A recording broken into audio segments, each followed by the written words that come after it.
I'm Jake Sanderson. I'm Tim Stützle, and you're listening to the Locked On Senators podcast.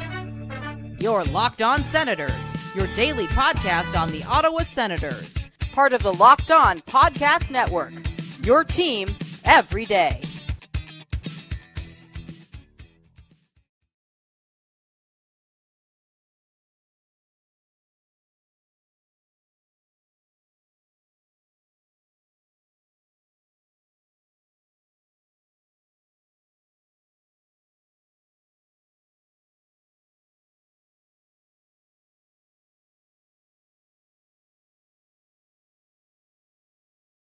I'm Jake Sanderson. I'm Tim Stützle, and you're listening to the Locked On Senators podcast.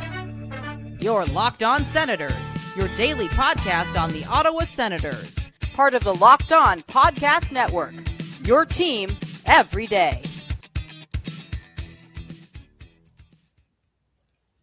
What's going on, folks? Good afternoon. Welcome to another edition of the Live Watch Party with the Locked On Senators podcast. I'm your host for the afternoon, Jack Richardson, set to bring you some reaction to the Ottawa Senators visiting the Tampa Bay Lightning.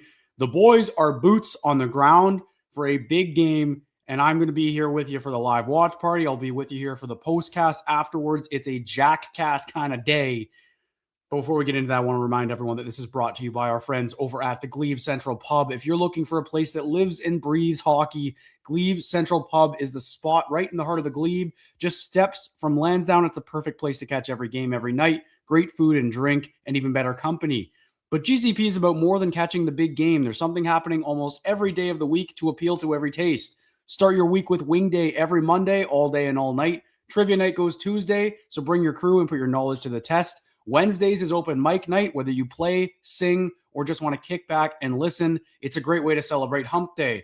Thursday is all about cheap tacos, and of course, Saturday night, tonight, features live music with no cover ever. Whether it's hockey, live music, or just a night out with friends, make Gleeb Central Pub your home base because, as you know, the vibes are free at the GCP. And I'm looking at maybe next week's game against the Wild as one that I'm boots on the ground for, another matinee.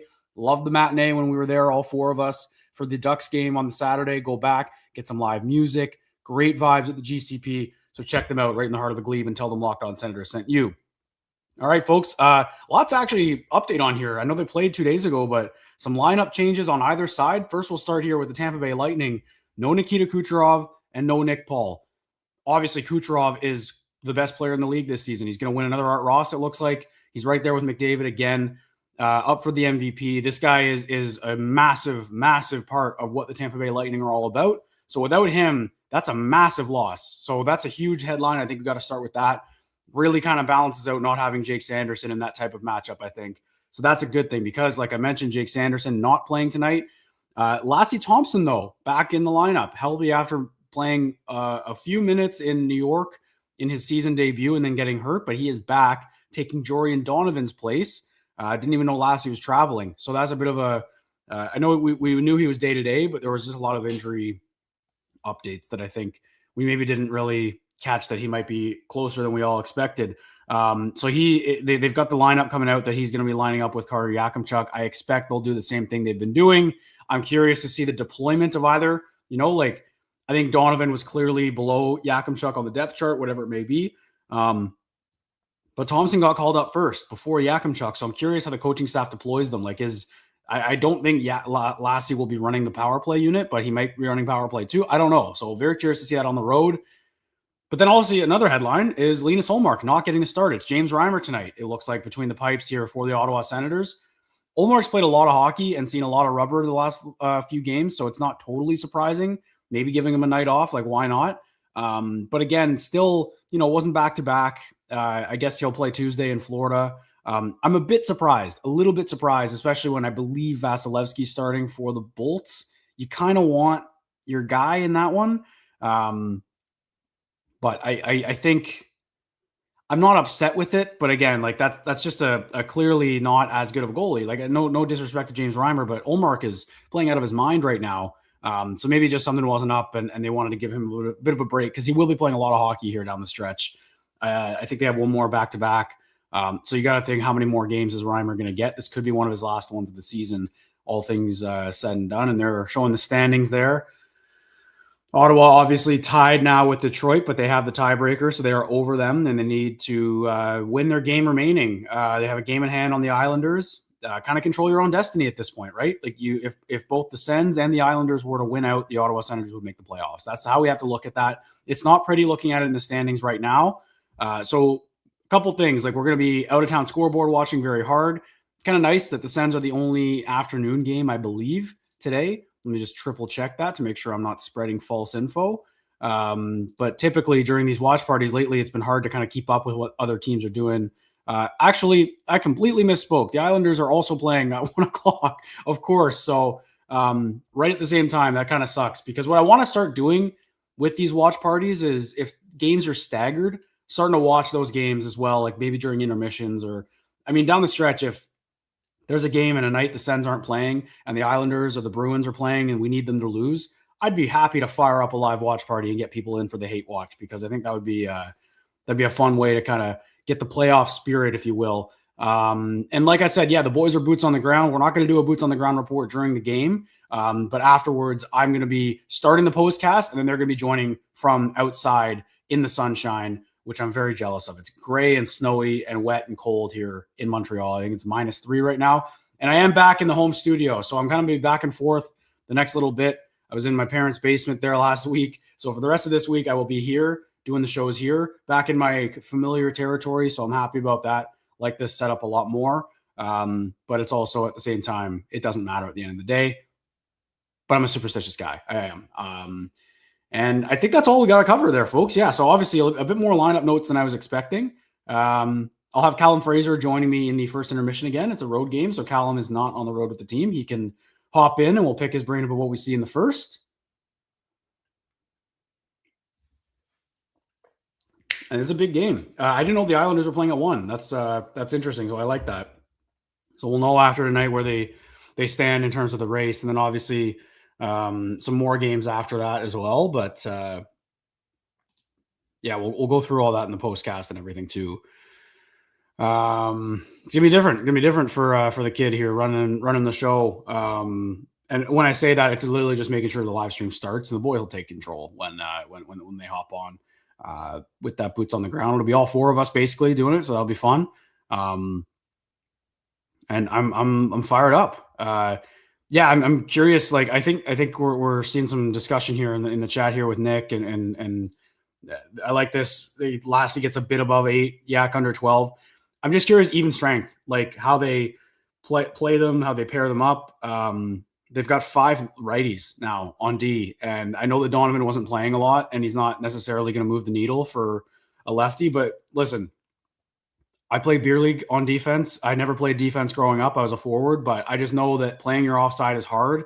So when you've got one lefty and Tyler Clevin, like that's a hole, and it's difficult for guys who aren't offensive. I think Yak could play the left side probably with his offensive talent, but I've seen it with Matt and Paolo in the offensive zone. He struggles to kind of keep it in and get the cycle going because he's on his offside. It's tough.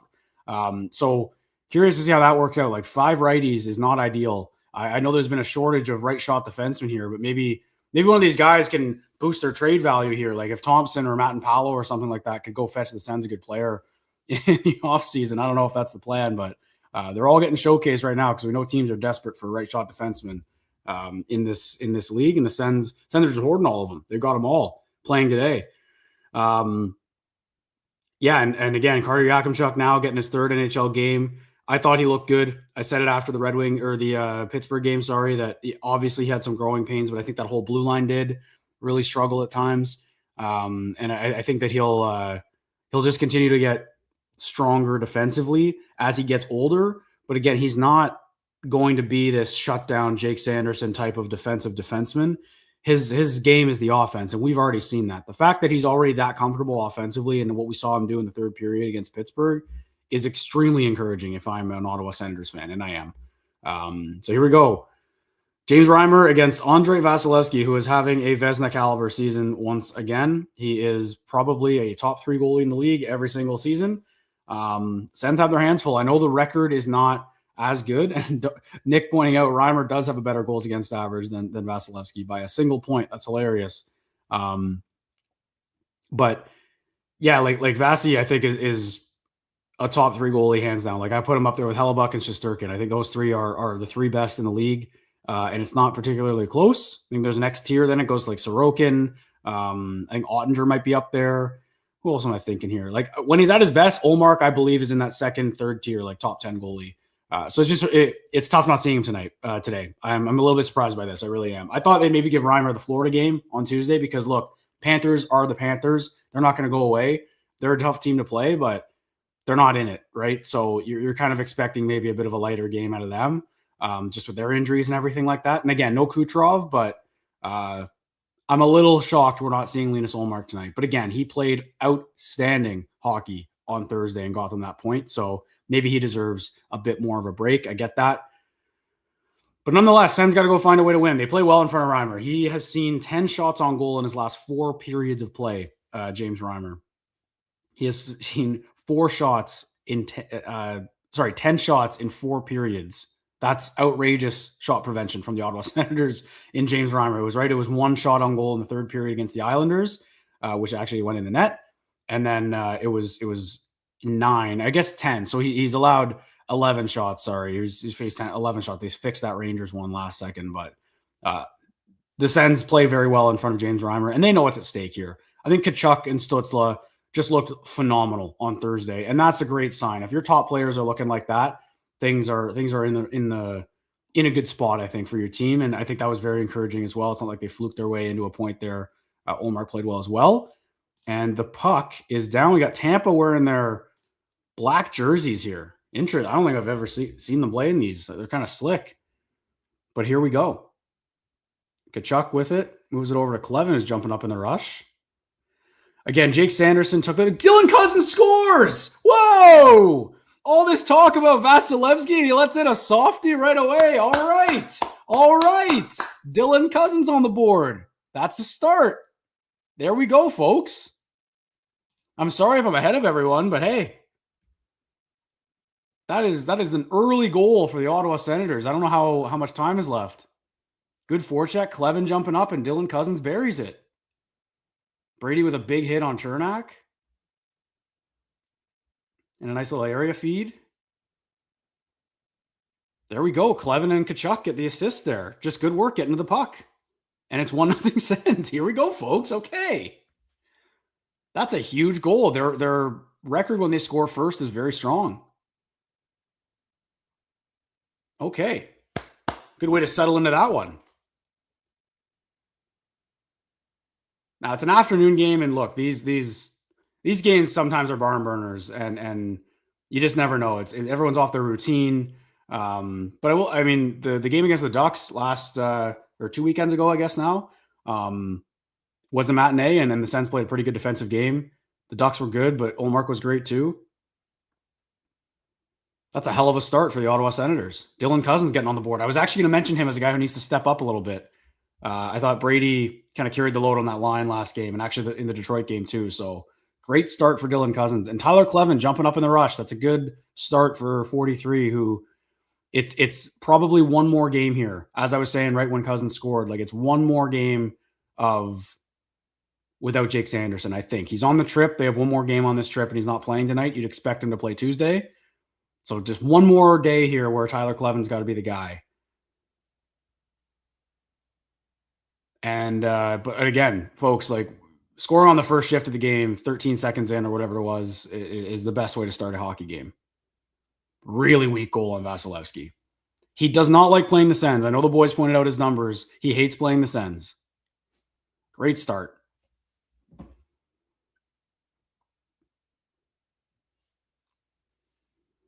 There's Lassie Thompson. Cousins has 6 goals in his last 8 games against Tampa. Interesting. So it looks like Thompson got a shift there before Yakimchuk, unless I missed that. So that might be telling. Yeah, I can let you guys know what time I'm at. It's obviously going to be a bit delayed just when you're watching on YouTube and the stream and everything. So, but I will let everyone know. Typically, I find people in the chat are a bit ahead of me. I'm on a streaming service, so I'm not on cable. As I'm watching right now, I've got the FanDuel graphic up right now. Thompson just took a big hit.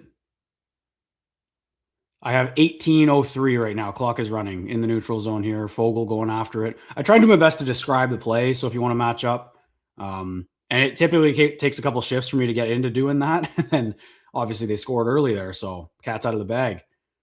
All right, here's Tkachuk again. Oh, they ice it. Dylan Cousins on the board early.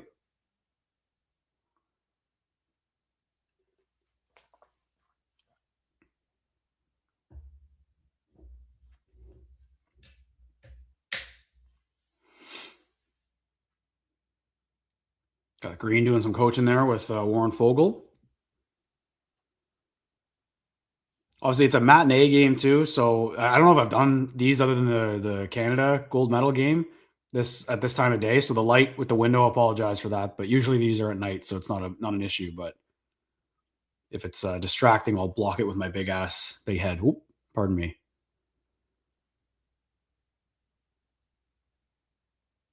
Cousins on the forecheck again. Yeah, like I was saying, like Cousins is a guy I wanted to see a bit more from. I think he was struggling he was fighting the puck in Pittsburgh or against Pittsburgh, sorry, on Thursday. So great to see him get on the board. And there's Yakimchuk out there with Spence. That seems to be a pairing they're going with. Spence, Yakimchuk. I was saying to Pilsy that I'd like them to get some consistency for him. Nice play by Greg to force that out.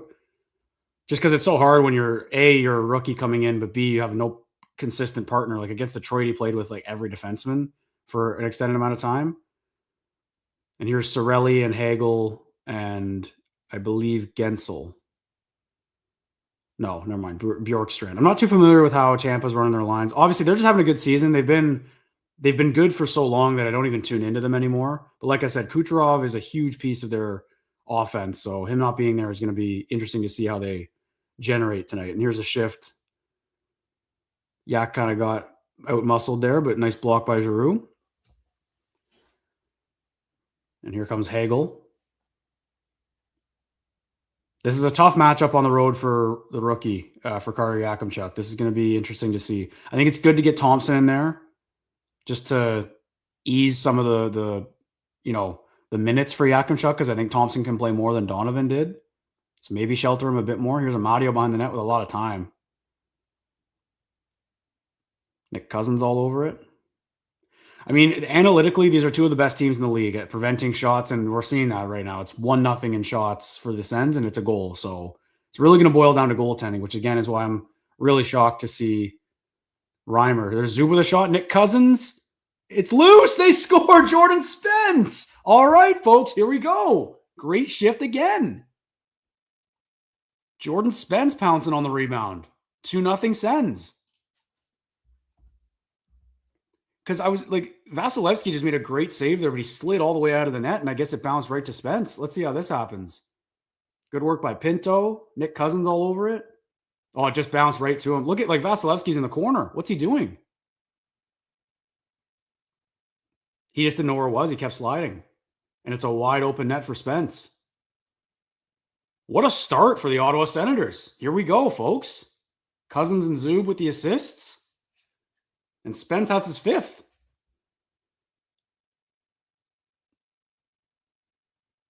That's an awesome start. Wow, okay. Spend all this time hyping up Vasilevsky, and then those two goals right away, I feel like, are on him. And here comes Zetterlund in the middle. He's 1-on-3, but puck gets deep. Awesome start.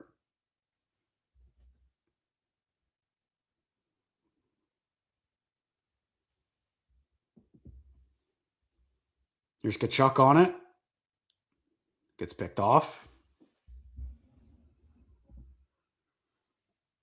There's something to this Vasilevsky thing with his numbers against the Sens.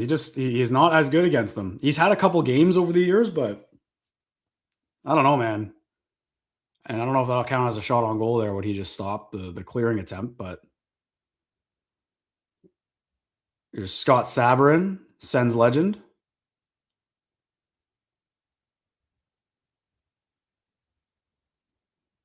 And Stützle takes it up the middle. Shots are 5-0 Ottawa right now. Wow. Here comes Batherson. Floats it to Yakimchuk. Here he is. Out front, that was a good pass. Clevin wired that wide, and that'll come out. I like the shooting mentality, though, man. They're doing a good job this year, I feel like, of when they know they're playing a weak goalie.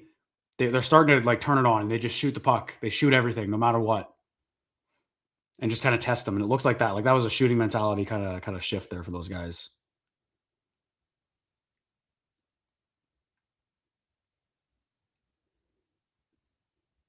There's Radish at the point. It's blocked by Clevin. Nice play.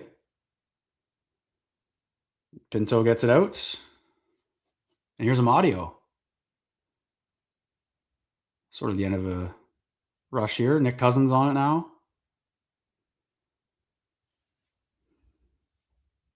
That line, I mean, without Kucherov, and I should mention Kucherov and Nick Paul are missing for an illness. So whenever guys have an illness, you wonder if it's going through the team a little bit. I'm not saying Tampa looks bad right now, but you wonder about stuff like that because it was a bit of an abrupt. I don't know if he missed the skate yesterday or whatever, but here's more pressure for the Sens. Here's Dylan Cousins on it. Down to Tkachuk. He swings it low. Nice play by Cousins over to Greg. Oh, he whiffed on it. Just couldn't pull the trigger. Here comes the Lightning. Here come the Lightning. Here comes the Lightning. I don't know. I hate teams that don't have an S, like the non-plural. Fogle in the zone. Here's Clevin. Tons of space. Wires that high. This is a great start, man. They are all over them. The only zone time the Bolts have had has been not dangerous at all so far. This is a perfect start for the Sens on the road. Corey Perry comes in. It's blocked by Clevin. Clevin looks sharp tonight, man, or already early. He looks really good. He struggled against Pittsburgh, but he looks dialed in right now. I hit Matt and Paolo skate. Radish. Another shot. There's Reimer's first save. He might have got a piece of that first one too. But nice, calm, cool, and collected. Great start for the Ottawa Senators, folks. All right. Dylan Cousins and Jordan Spence getting on the board. Two of Steve Staios' best trades. Would those be the best two? I think Spence is probably the best at this point with what they gave up. Cousins, I think is second, easy. Maybe that's an intermission question. We'll talk to Callum about that. Yeah, good point here, Morgan. I think Clevin, when he has a bad game and when I think he has a bad game, and again, he wasn't like dreadful. It's just he's playing so much, and I think he's had some plays with the puck, which isn't his game necessarily. He's a good puck mover, but when he's forced to make moves with the puck a lot, that's when he kind of tends to struggle, I find. But he's a physical man. He's a physical defenseman, man. And when he's playing mean in people's faces, that's when he's at his best. And I think we're seeing that tonight. And he has an assist already. I'm jumping up in the play on that first shift. Florida up 1-0 on the Islanders. Okay, we'll keep an eye on that. Matthew Tkachuk, thank you. I'll tell you what, if the Sens make it, and the Panthers aren't going to, so if the Sens make it, we better be seeing Matthew Tkachuk at the CTC with a bunch of Molsons in his hand. That's what I want to see.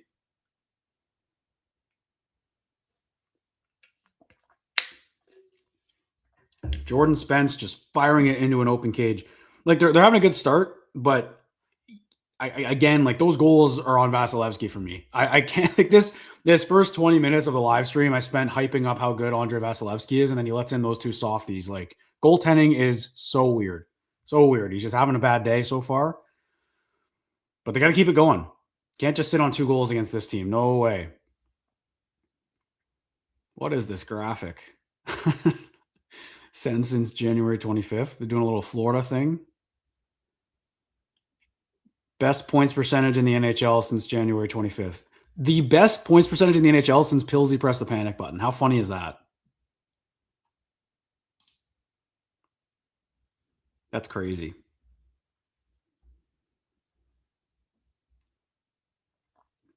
Awesome start, though, for the Ottawa Senators.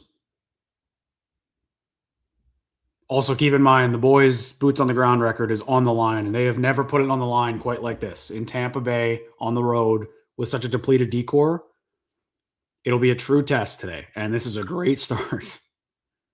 I think, honestly, like we'll talk to them in the postcast depending how this game goes, but they might need to start Sens might need to start funding some trips here for the fellas because that's a remarkable record. Face-off win there. Here's Nick Cousins getting it deep.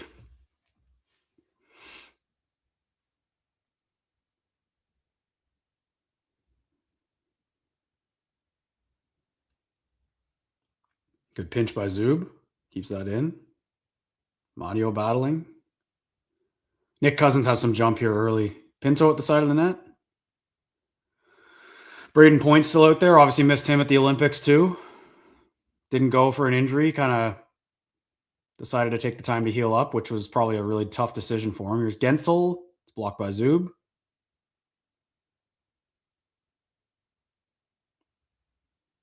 Radish at the point. I think Reimer got a piece. He didn't really see that one, though. Radish just shoots everything, eh? He's having a great season. Another one. Misses wide. There's a good shift here for Tampa. Good stick play by Batherson. Well done. Are they going to call him for that? Yeah, I think he took a penalty there.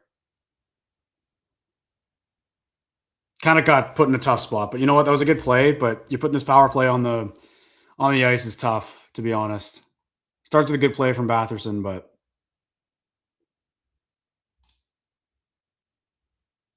got him for a hold there. He 19's guilty of that a lot. Like he gets his hand around too often, and I think that you gotta just stop doing that. I think it's a habit thing he does as not a guy who can skate as well. Hard to argue with that one. That was a pretty blatant penalty, but again, he stopped the pressure, made a good play to get it out. But now you put this power play on the ice without Kucherov. I'm curious to see how good they are because they are lethal all season with him out there. That's where he gets his most of his damage done, like the top players in the league. So I'm curious to see how it looks without him. I'm sure this is the second unit. Sorelli, Holmberg, Perry. And don't get it twisted here. Sens PK has been elite lately. I know they gave up one to Pittsburgh, but that was a 5-on-3 that they almost killed off. It was right at the end of it.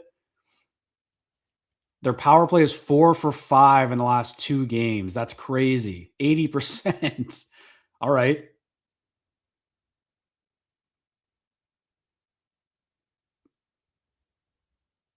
I think this is their second unit.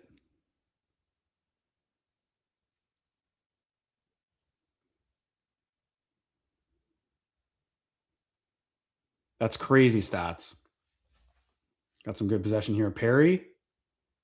Just one. They're just taking slap shots from everywhere here. Reimer got a piece and knocked it out. I'll take that, I think. That was kind of a low percentage shot for Corey Perry to take. Like, he had the room, but right off the shoulder. Oh, Perry's eye. What happened to him? Ooh. He looks like a supervillain. It's all green. Here's the top unit.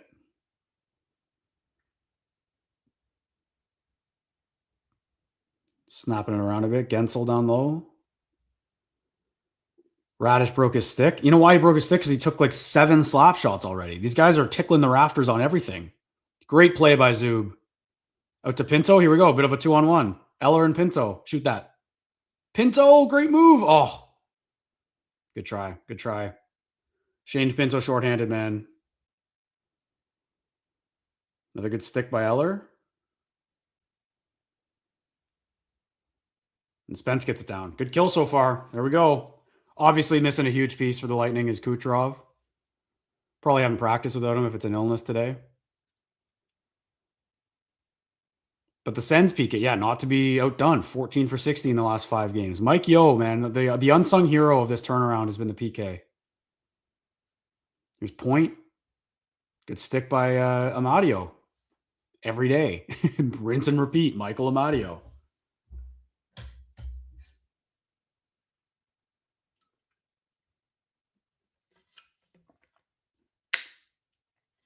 Oh, Pinto didn't get all of that. That was a good play by Radish. What a stick by 22. Best stick in the league. Here's Greg with some space. Man, Ridley Gregg's so good at just biding time on the PK. I love when he does that. Like reading the ice, realizing he's got a lot of time and just sends it back, kills the time. And hey, that's a great penalty kill. Good PK. That was a big moment there if Tampa scored. So the boys step up.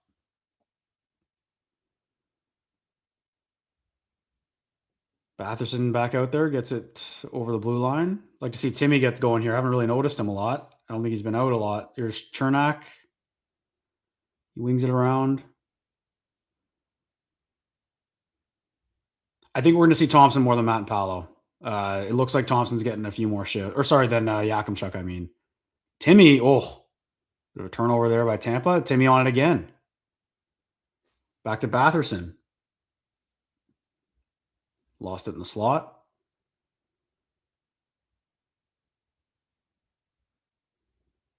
Oh, Matt and Paolo overskated it.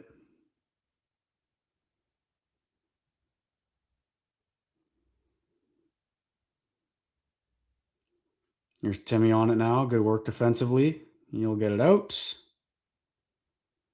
That play in the Pittsburgh game where he almost shot it all the way out, like it just hit the top of the glass, I thought they were a team of destiny when that happened, if they won that game. Sabrin shoots. It's blocked by Spence. Sens D are so good at getting in the lane. Like it's just an underrated skill to be able to get your stick or your leg or something in the way. It's very, very impressive. Sure, the boys are having a blast right now in that rink with a 2-0 lead. Yeah, this will be a discussion, Nick. We're going to talk to Callum about that because Jordan Spence is an RFA this season, the biggest internal contract the Sens have to sign. Actually, just the biggest. Like none of their UFAs, I don't think will be of much consequence. I think Giroux will just kind of keep one-upping. They can probably get Eller, the same thing. Like I think a lot of those guys, Nick Cousins, maybe let's say one of the three leaves or something like that. Jordan Spence is the biggest one. He's the only hole on the blue line. So I'm curious what they're going to give him because there's some comparables, right? Like Artem Zub is making 4.6 as your top pairing. Spence has been great without Sanderson and Shabbat, but he's a third pair guy right now. Can he play top four? Yeah. But right now, what do you give him? Because you gave Tyler Clevin 1 times 1.6 or 2 years at 1.6 million. So are you going, how much higher than that do you want to go with Spence? And very curious to see what that ends up being because I'd love to get him long-term. He's young, great player, having a great season. No reason to believe he won't continue to get better or stay. Even if he stays the same, this is fine. I think $5 million is a fine deal. So we'll talk to Callum about that too. I'm going to talk to him about Jordan Spence. And what was another thing I mentioned? I'm already forgetting what I was going to say to Callum. We'll figure it out.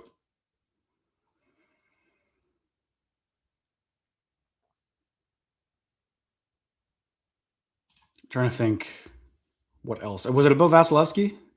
Might have been. Have not seen a lot of Yak, which I think he had a couple tough shifts to start. So maybe they're just realizing that, but we'll see.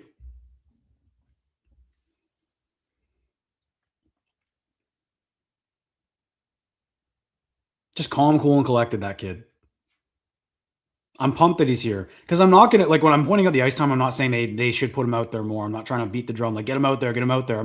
I'm monitoring it because I don't agree, I don't disagree with sheltering him here because it's on the road, hostile environment, great team.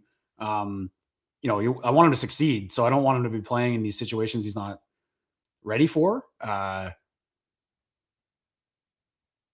Perry at the side of the net, stopped by Reimer. So I'm just monitoring it, seeing how they use his minutes here. And it'll be the same when Sanderson comes back. Because, now this is the thing with Thompson. Like, are they going to keep Yak up? Like, I think they have to, man. I don't think they can justify sending him down at this point, even with Sanderson back. We'll see. Big picture convo. There's a good save by Reimer. Lightning have kind of turned it on after that second goal. It's been a lot more bolts action. Here's Cousins. Sends it ahead to Tkachuk on a breakaway. Brady Tkachuk. Stopped by Vasilevsky. Wow. Brady turned on the Jets there. Great pass from Cousins, too. That's a big save for Vasilevsky. That could have been a massive goal. He was moving there, Tkachuk.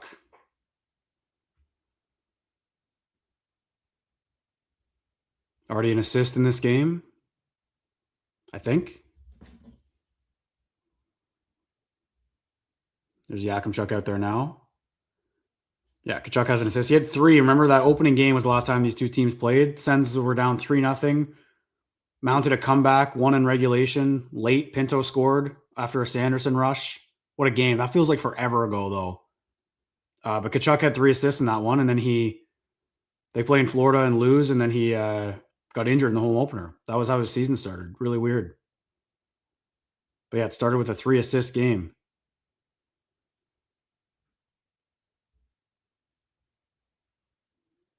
There's Matt and Paolo, backhand up the wall. Lassie Thompson behind the net. Comes out.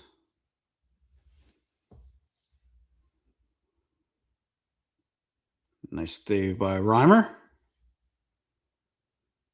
I don't know if they're going to count that as a shot, but Reimer already facing 5 shots here. It's going to be one of those games, I think. It's 2-0 Panthers over the Islanders. Is that fact or fiction?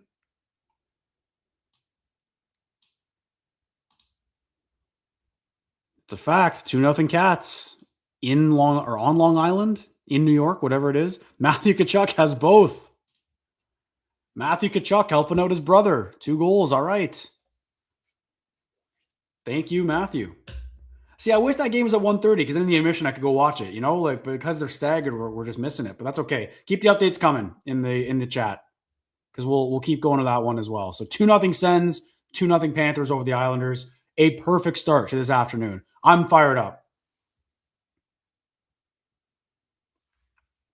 I was admittedly a little slow this morning, Friday night, Saturday afternoon game. Haven't done one of these. Like I said, it's usually at night, these watch parties. But then as soon as the Sens scored, Dylan Cousins got that started right away. I hope the boys were in their seats. They weren't doing some laps around.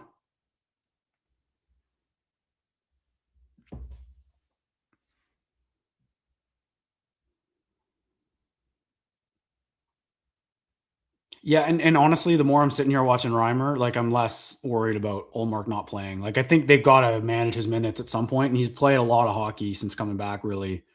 Since the Olympic break, he's played a lot, so I don't mind it. I think it's a decent spot. Give him a big rest. Give him a big game there in Florida. But hey, it helps playing goalie when your team gets out to a 1-0 lead 13 seconds in. This is a great pass by Cousins to find Brady. Oh, he almost got the rebound too. Look at him turn on the Jets here. Just get the motor going.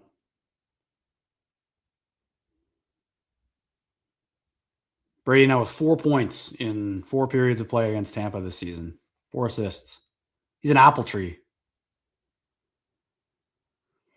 5:38 left in the first. D-zone draw. Timmy's on it. They're not dropping the puck. McDonough and Cernak. So obviously no Victor Hedman either for the Lightning. He's on a leave of absence right now. That was announced the other day, I believe.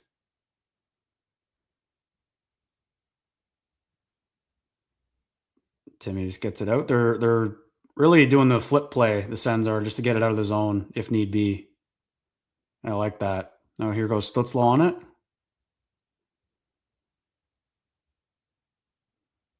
Giroux, I got it out of the zone.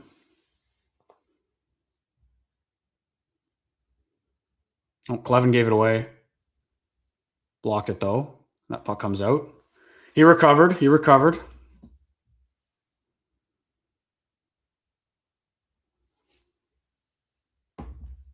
Yeah, because obviously what the Sens do matters. Like I said, if they win out, they're in. But expecting them to win out is not fair. That's unrealistic. So keeping the tabs on the Islanders, which is the team in the last wildcard spot, is paramount. So them losing I'm going to keep tabs on that. Because I think earlier in the season, I was rolling my eyes a little bit when we were out of town scoreboard watching, like in January, rolling our eyes when everyone kept winning. But at this point in the season, it matters. Like that game is I should have it on another screen, to be honest. Just do like one of these. Pinto at the point. Good pressure here. Matt and Paolo. Easy save for Vasilevsky. There's John Cooper, Coach Canada. I wonder if he'll be back for the World Cup. I wouldn't hate if they mix it up, to be honest. I really love to see them go with a guy who's not coaching an NHL team. And I don't know how realistic that would be, like how many good names are out there, but I know I'm not talking about Mike Babcock. Just because I felt like he did not use the Panthers guys. Like Sam Reinhart was the 13th forward, which if he wasn't hurt, makes no sense. Here's Yakimchuk in his own end. Finds a winger there. He's out there with the fourth line. Depth minutes here for Carter Yakimchuk. Fogle with a shot. Vasilevsky hits that out. Fogel's cooled off, but he was obviously on a tear. He just hasn't scored in a couple games now, but I'm still liking that game. That fourth line is giving some good minutes. Like they aren't getting caved in. Like in their short shifts. Like they're already off the ice here. But that's a shot on goal, forecheck. It's hard. It's hard to do that. It's hard to do that. Like a guy like Zetterlund, I know people have been wanting a lot more out of him, but I don't mind having him on that line. It makes them such a deep team. Fogle and Zetterlund on the third line, on the fourth line. Here comes Hagel. That's an offensive zone loss. Radish is flying, man. He's very noticeable.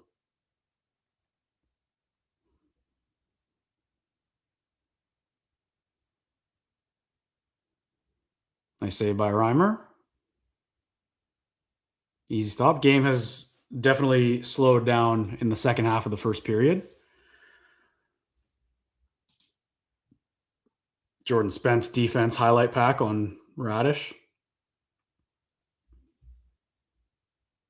Great stick. God, Spence is just so good, man. People got, worried about the size when they brought him in, and I saw some Brandstrom comparisons, and I just couldn't believe that. There's a nice save by Reimer. Oh, boy. It's loose. Okay, they get it. Amadio chips it out. Sends on their heels a little bit here. Tampa's starting to turn it on. The puck goes out.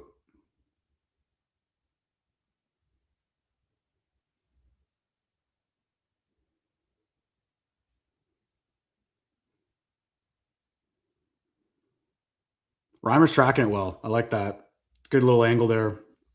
I know people don't like the overhead, and some of my friends hate the overhead view from behind the net. I love it. You get to see the goalie, what they're seeing, kind of. I like seeing it for the power play, too.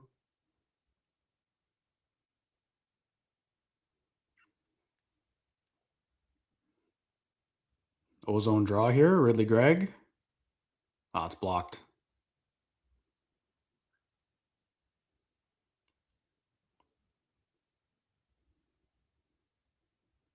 Cleven's got it now. Back into the Lightning zone.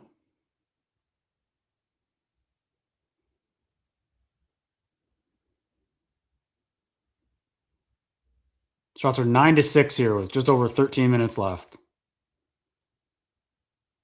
for the Sens. 9-6 for Ottawa.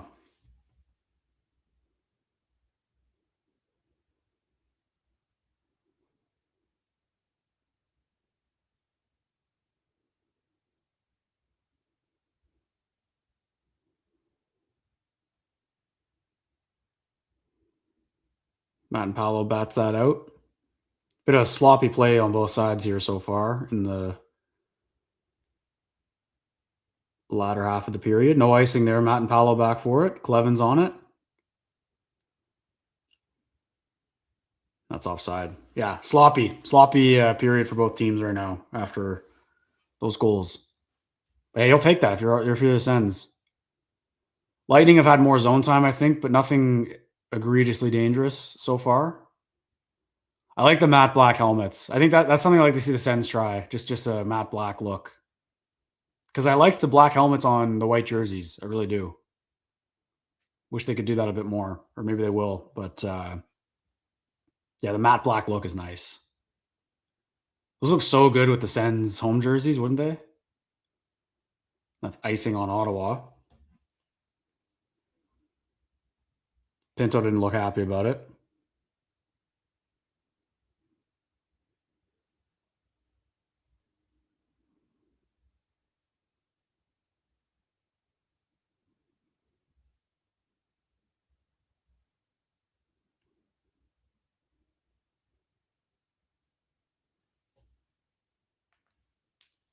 D-zone draw here for Pinto. You got the right guys out there.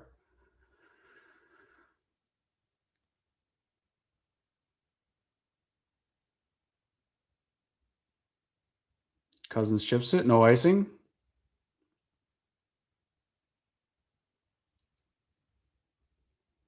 Nice play by Nick Cousins. Here's Amadio. Lots of space. Stopped by Vasilevsky. Great play by Cousins. Zub with a nice strong play too. Cousins again. Oh, Nick Cousins has been everywhere. Little water bug out there. Here comes Hagel. I like Hagel a lot. Great player. He was awesome for Canada, I thought. Fogle making a play in the D zone. No way they called that. Are you kidding? Really? Really? I don't know, man. Fogle doesn't seem happy about that either. Back to the PK. Minute 46 left in the first. Another holding penalty. Let's see. I think the Batherson one was pretty obvious. Let's see this one.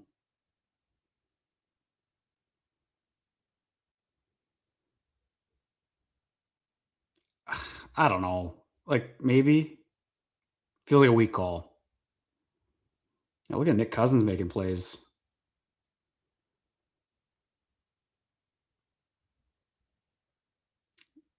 Tampa back to the power play here. Matt Powell gets it out. So it's 2 holding penalties. Shots are 11-7 for the Sens, though, despite being shorthanded already once and again here for a second time. So this will carry over into the second if the Tampa doesn't score.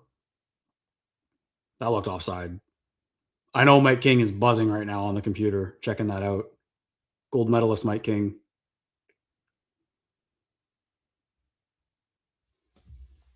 Nice battle, and Greg comes out with it. And here they go. They got 2-on-2. Madio's on it in the corner. He'll just eat it. Great work. Kills some time. Minute left in the first. Here comes Gensel.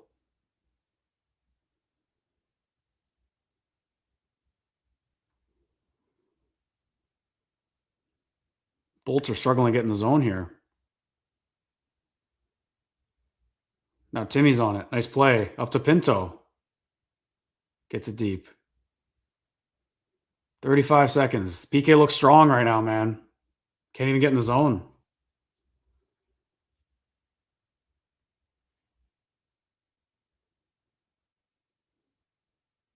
Another good play at the line by Matt Paolo. Cleven's on it in the corner. Takes his time and gets it all the way down the ice. The PK, man. 10 seconds left. Here's one last rush for Tampa. Bjorkstrand. Got some space here. Good stick. Perry up top. Reimer save. Cleven's got it. Gets it down. Great penalty kill, man. Awesome PK. Let's go. All right. 2-0 Sens. 2 power plays for Tampa. 1 will carry over, but hell of a first period for the Ottawa Senators. Dylan Cousins, Jordan Spence on the board. We got a lead. And I'm also jacked up because the Islanders are still losing. Matthew Tkachuk. Shout out Matthew Tkachuk. Never said anything bad about that guy in my life. So that's 2-0. Yeah. That's big. Islanders down 2-0. That's why we're cheering for the Panthers today. Tuesday, we hate them. But today, we like them. Again, so yeah, first intermission here. I've got Callum standing by. He'll join shortly. And here he is. Speak of the devil. Callum Fraser joining me on this Saturday afternoon. That was quick. I know I got you in there right away. Sorry about that. What a start. Great start. Couple things I want to ask you about, but let's start with the PK because we just saw it. That has changed dramatically under Mike Yeo, and I don't think enough people are talking about it. Yeah, and I mean, Tyler Clevin seems to get like 3 or 4 clears every single time that he's on the PK. They're so aggressive these days. They really, really are. And there'll be times where they kind of bunch up a little bit, but once the power play throws the puck down low, they're not backing up further and trying to, stave off any like seam passes or cross crease passes. The guy who's closest to the puck carrier is always pressing, and then the other guys take care of the coverage that needs to be taken care of.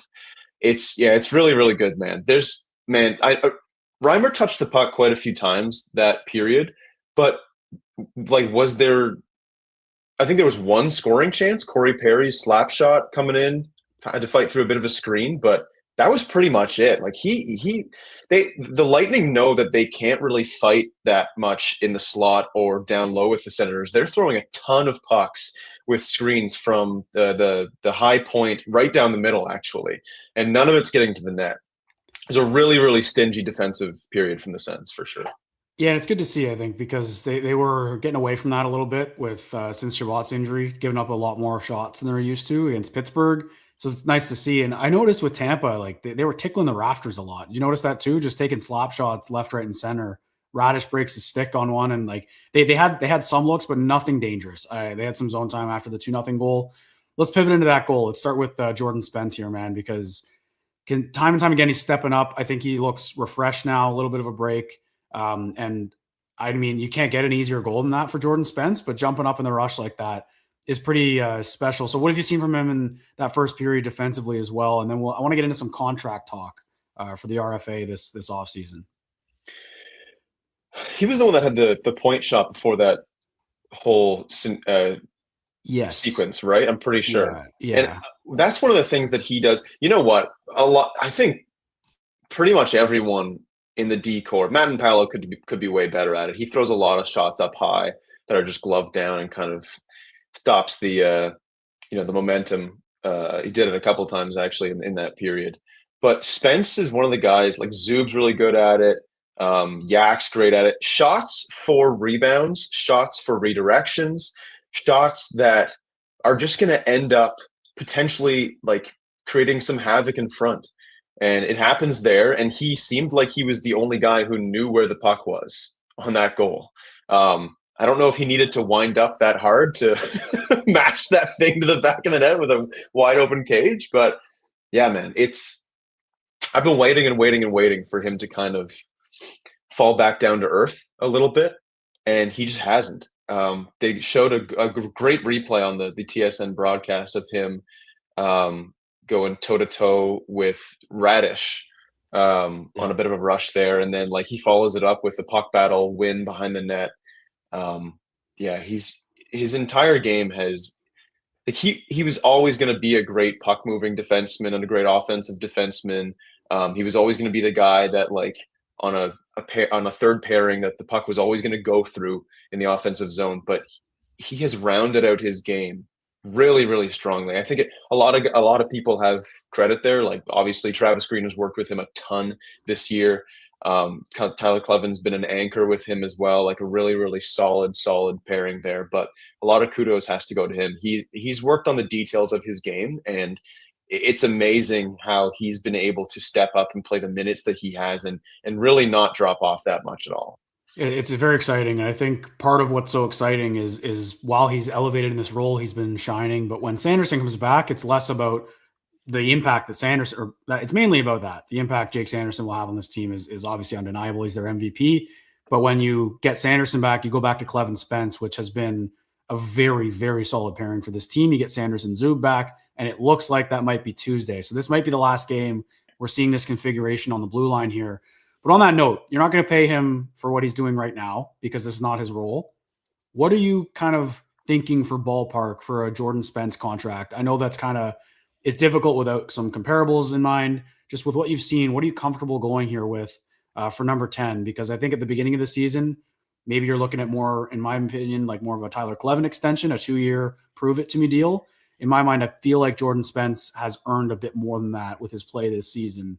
Just curious where your head's at with Jordan Spence extension, the biggest contract I got to sign this summer. Yeah, so he's at $1.5 million right now. He's a year older than Tyler Cleven. I don't know, man. I think if they end up making the playoffs, a ton of that contract is going to be based on how he can handle even harder minutes, right? Like not more minutes, but even harder minutes, because he's doing a great job. I mean, listen, Tampa's a heavy team. They like the Senators. If you want to, fully wrap your head around how great this team is at 50-50 puck battles, at like poking the puck out in loose puck situations to keep the play alive. Like this is a great game to watch. Tyler Cleven does it on that 1-0 goal. Like Spence, we just talked about, like winning puck battles. Amadio has had an incredible game with that too. And to me, a guy like Jordan Spence being able to like hold his own in a game like this shows me a lot about his game. It's going to get harder if they make the playoffs, and we'll see how he does there. But I don't know. I think that, it's good to have a GM like Steve Stais at this point, because we can get carried away with recency bias. And it's exciting. It's really exciting to see a player like this take the next step for sure. And especially when it's his first season with the team. I don't know. I really want to be asked this question in 3 months' time because it's tough. Sure. It's tough right now. I'd say if you can get him at a bargain, like sign him for 4 or 5 years if you can, right? Yeah. I think there's something about Cleven's game last year where I still genuinely needed to – like, I think the Prove Me contract made a ton of sense. I think Spence being a year older now, he played in Los Angeles and learned from Drew Doughty a bit. Now he's learning a completely different system. He's proved that he can play, with two completely different teams, right? I'm a little bit more gung-ho on him.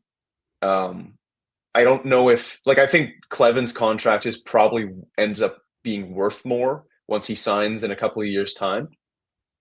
But I think that I'm more keen to jump in on Spence at this point than I was, I guess, a year ago on Cleven.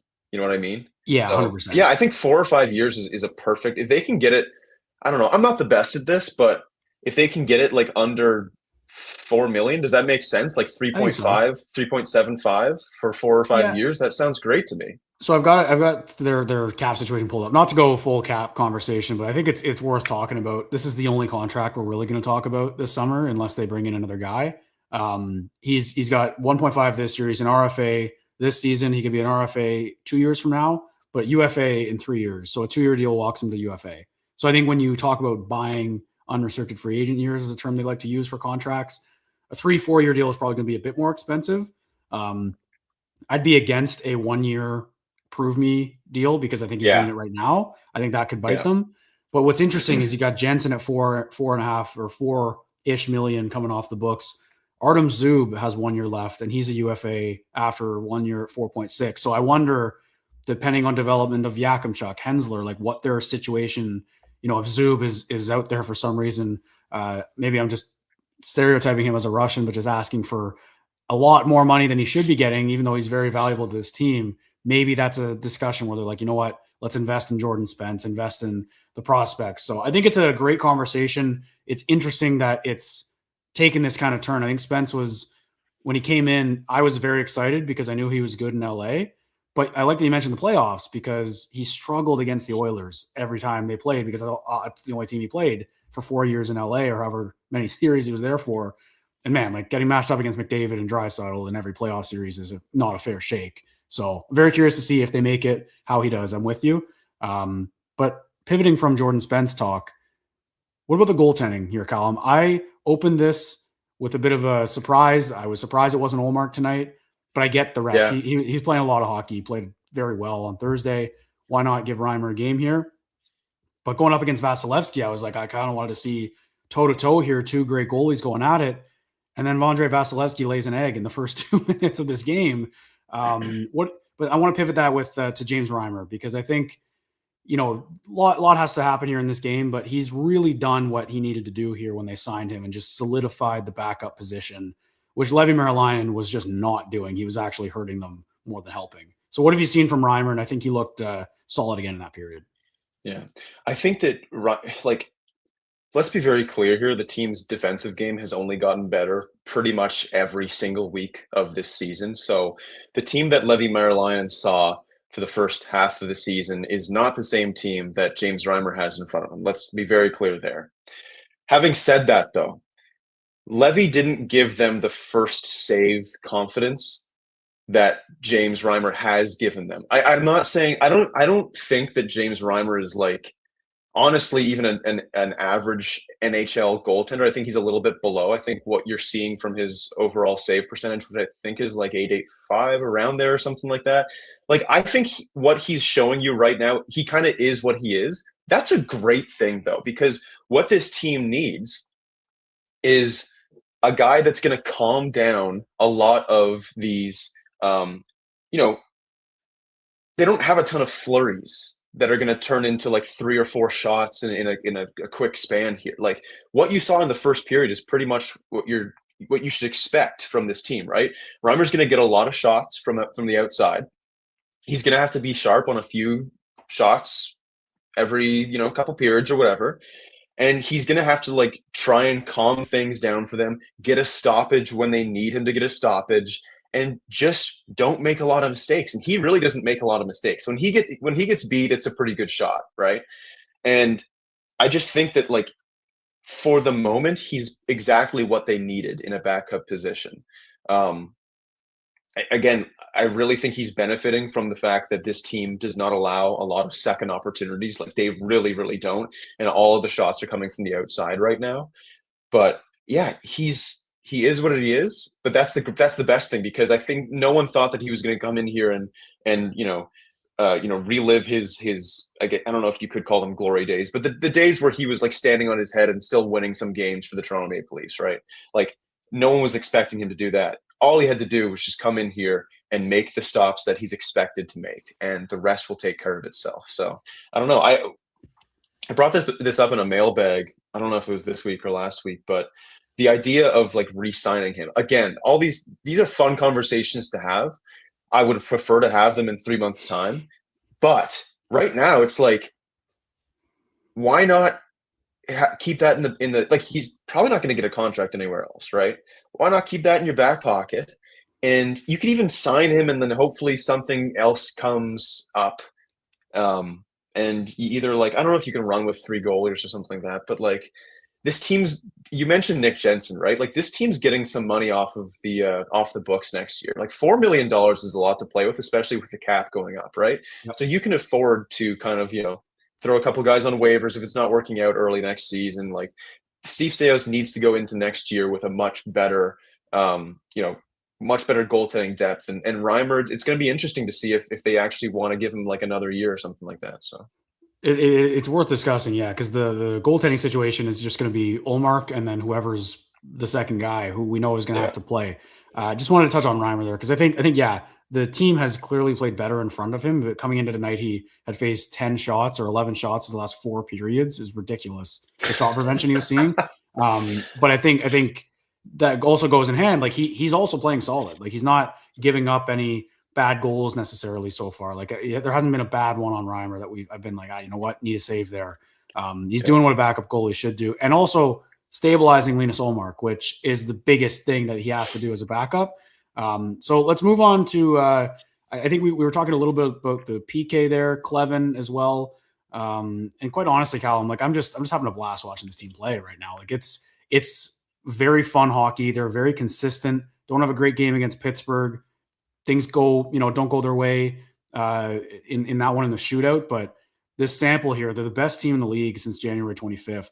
It's been remarkable to watch this turnaround. And watching the out-of-town scoreboard, Matthew Tkachuk helping out his brother a little bit, 2 goals for the Panthers. And they were showing them when you were speaking there, beautiful goals. I don't know if you saw them, but no. What are you making of this race here? Because that point could – I was a bit pessimistic after the game in that overtime, being like they had it on their stick. Like I want them to – that could be a missed point they miss, but you could also look at it and say they stole a point with Ullmark's play and that it's a tiebreaker over a lot of teams.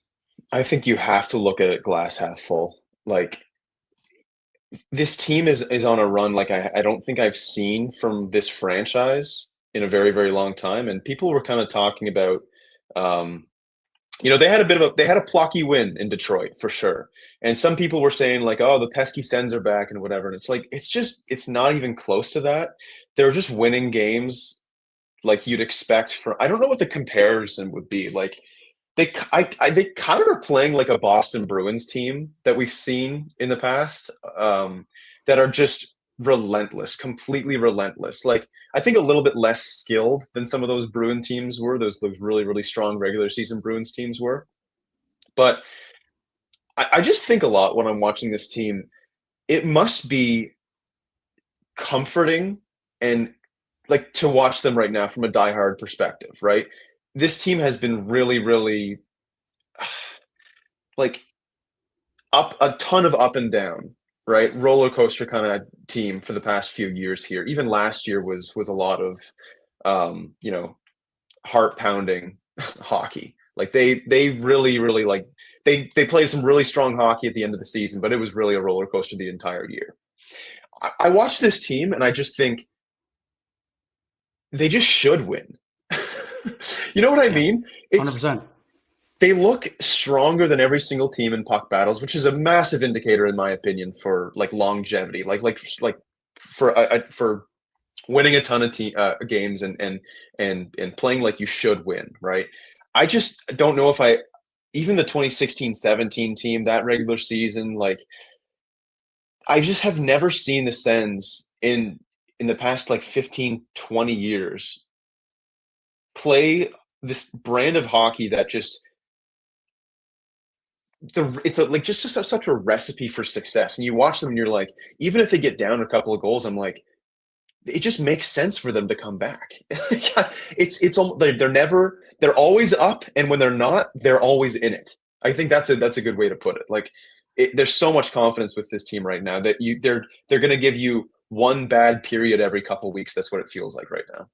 And yeah, big picture, there's still obviously the nuances of a small market team being wedged between these two original six juggernauts, like the fan thing. I knew you had a great piece about that. Wanted to give you stick taps for that. We forgot to mention that the other day. Oh, thank you, Rich. It was awesome. And I know our guy Martian made it a little bit of an appearance as well. His first print appearance. Yeah. He was fired up about that. I had a lot of fun talking to guys like him and fans and season ticket holders. So getting the perspective is really fun. Yeah. Because the point is, like, outside of that, that's a big issue right now. But the off ice product has never been better. Like I'm old enough now, obviously, to realize how bad it was a decade ago when these runs were happening. So what I think my point is, it's so exciting now with this play, the future, the youth, and then mixed with the off ice stuff has never been more stable and actually feels like a real franchise now. So as a fan, you can't ask for much more than that. And I'm just happy they turned it around here, and it's a testament to their character. Callum, I will leave you on this. If the out-of-town scoreboard, like, are you at the point here where the out-of-town scoreboard is almost more important than Sens games? I'm getting close. I want to put up the Islanders game almost. It's a really good point because it feels like right now there's so much that it doesn't feel like guaranteed with the team, but you really know what you're going to get, right? And it's funny because like you watch these teams like Detroit and Montreal specifically, they're very volatile, like sporadic teams, but they somehow are pulling off wins when they really, really shouldn't. So I think it's funny to see how the Senators are not giving their fans like heart palpitations. It's the other, it's the out of town scoreboard and the race itself, right? Yeah, but I mean, it's a good place to be. Like, definitely. Yeah, they should have won a lot more points earlier on this season. Goaltending completely, like, nearly tanked their season. But man, after the hockey that we've seen for the past few months here, like, you can't really make that many complaints, especially with how they're playing with so many injuries on the back end. And to trademark something, they do in fact control their own destiny. If they were to win out, they would make the playoffs as of right now with their game in hand on the Islanders. I'll leave you with that, Callum. The second period is underway. Appreciate you stopping by. And we'll speak again on Tuesday in Florida. We'll be in Ottawa, and you might be in Montreal, but yeah. I am in Montreal. I'm all over the place, man. I'm back playing a home game. The boys are boots on the ground, though, and I'm sure they're having a great time. So we'll see. Yeah, oh my God. I saw the pool pod. Yeah, that was unreal. So good. Soaking in the sun. All right, Callum. We'll see you later, man. Okay. See you, buddy. All right. That's been Callum Fraser with the Ottawa Citizen and the Ottawa Sun covering the Ottawa Senators. Love catching up with Callum. And him and I would talk for a while about how strong this team was, last year and then going into this year and throughout this season. And it's really cool to see how it's evolved, and the results are there now for them. And they're in the middle of an important result here. This is by no means over. I'm not trying to take a victory lap. Zetterlund with a great shot there. Nice save by Vasilevsky. But they got a nice cushion here. So let's see how this second period goes. The penalty is over, back to even strength. Batherson and Eller making some nice work down low, and Zetterlund got all of that, man. It's a good save by Vasilevsky, though.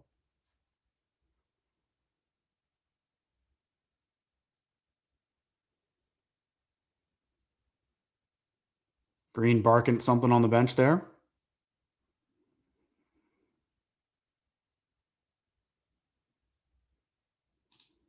Jim's saying some good weather coming. I hope so, man. It looks like it. It looks like there will be.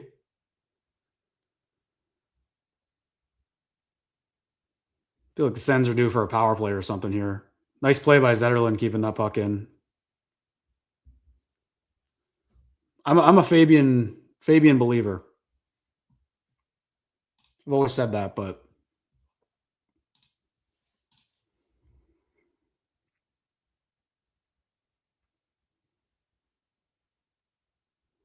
that comes out.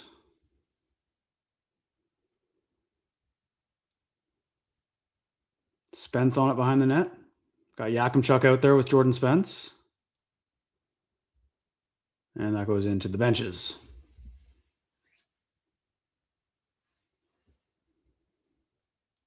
I think every time the fourth line's out there, they're spending some time in the offensive zone. Looking good today. And there's the captain out there.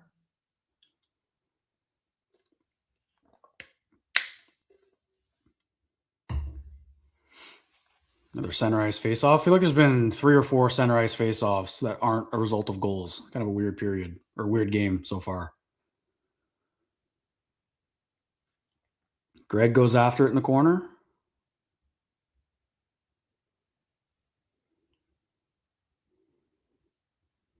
Good forecheck there. Brady causes a turnover. Greg's on it again with Cousins. Great hit by Tkachuk. There's Lilleberg. Hagel runs into Greg. Reimer swimming. The puck's loose, and they score. Hagel scores. Reimer all over the place. Pretty close to the Sens' second goal, and we got a 2-1 game. Reimer just got caught out of position there. I think he thought he had it. That feels like bad timing after... Oh, that's bad on Reimer. Come on, man. Bad timing after Callum and I were talking about him.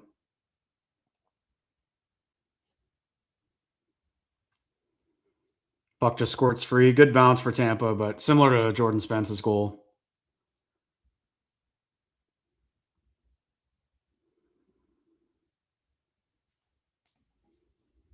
All right, 2-1. This game was never going to be easy. Hagel scores there. That was a pretty innocent-looking rush, and I'm chalking that up to a bad bounce. Hagel has 12 points in the last 7 games. Wow.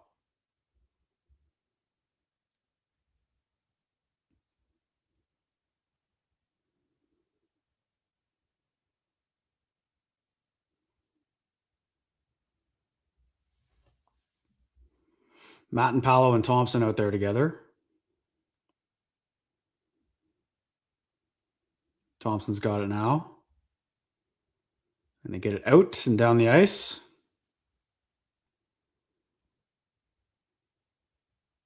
Oh, Pinto almost picked that one off.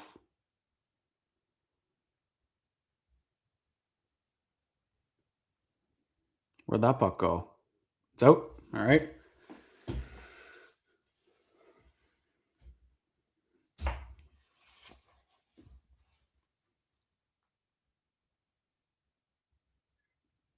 Yeah, it's a tough one. Tough one for Reimer. He was swimming there.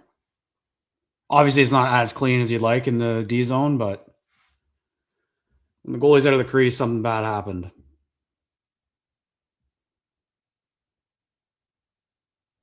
Maybe that crease is like more slippery or something, because Vasilevsky did the same thing.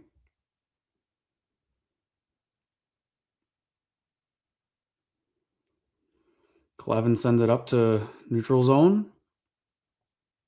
Ice has been a little tilted here. Here's Timmy. Up to Giroux. Stutzla's got some space. Oh, good play there by the Tampa guy. Nice pinch by Clevin. Great play. Gets it back down. Timmy steals it from Vasilevsky out front. Oh, Batherson almost tucked that in. Great play by Stutzla.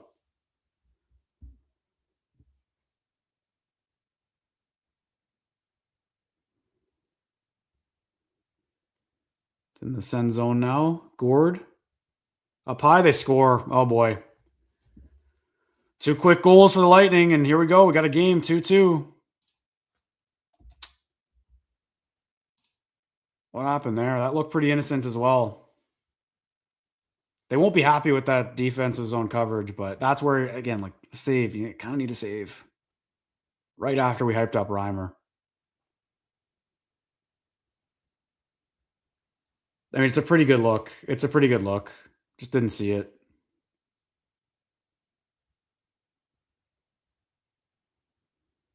Yeah, tough defense. And it's your top 2 lines out there, too, for forwards that are out for both of those goals against. It's tough. All right, 2-2 game, man. A lot of hockey left. That quick start gets erased. 2 goals in a minute 37.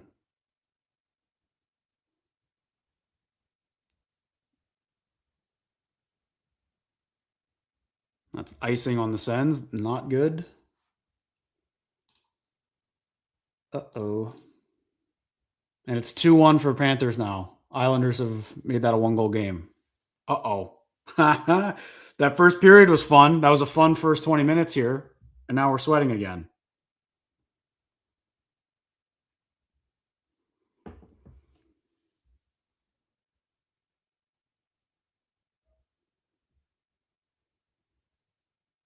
Got to find a way here. Got to find a way to get back to their game. Yakimchuk's on it. Oh, he loses it. Oh, boy. At the point, that just missed. That was a bad turnover by Yakimchuk. That puck goes out. Ugly second period here, man. Going to commercial, finally. Get a breather. Yikes.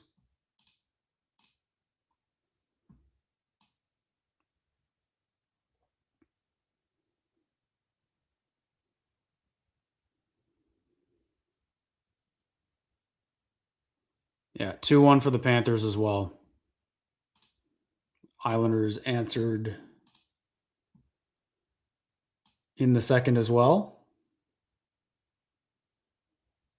They are heavily out shooting the Panthers too, so need points. Need points tonight. Got to stay in the race. I feel like the Islanders are going to come through there.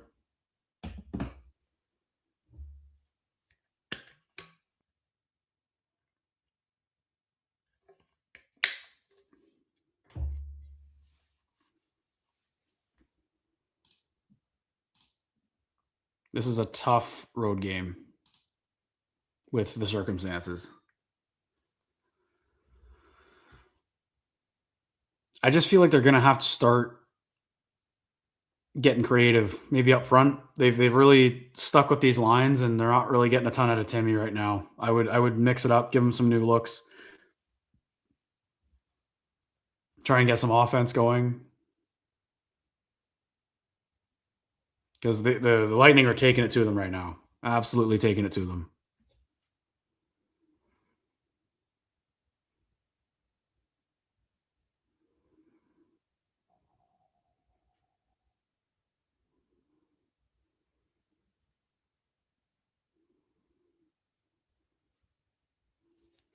Didn't get a save there from Reimer.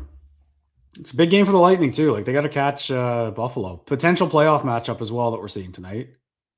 Minus some key guys, but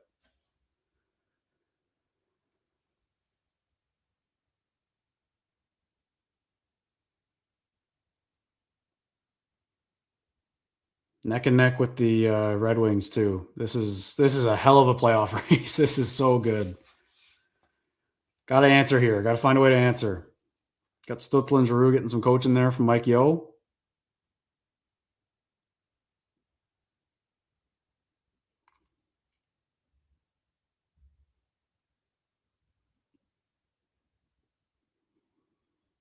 The shot count is still favorable for the Sens, but I feel like the Lightning have kind of carried play. Like feel like they're in their own zone more often here, and I don't know.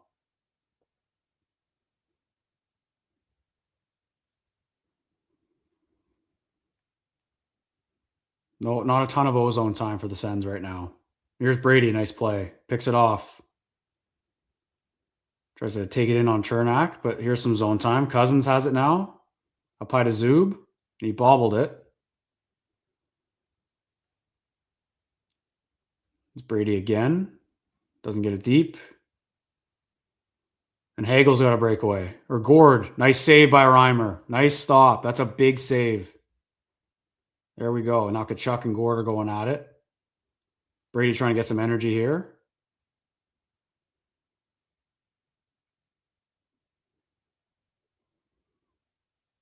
Wonder what happened there.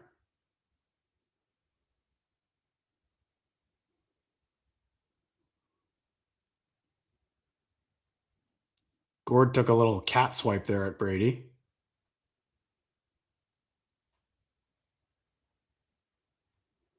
Nothing illegal happened there. It's a good shift by Kachuk. But again, like they gave up a breakaway. Great save by Reimer.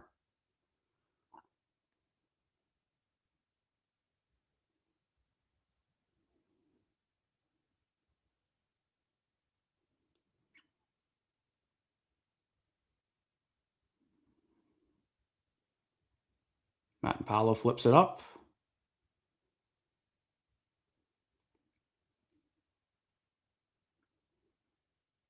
Good play by Thompson. Nice hit.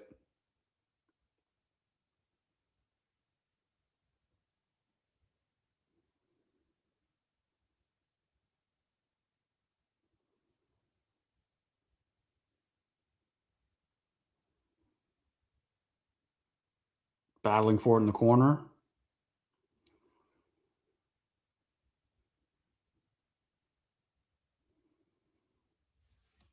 Good pressure here from Tampa. Whoa, Matt and Paolo just went flying in front of the net.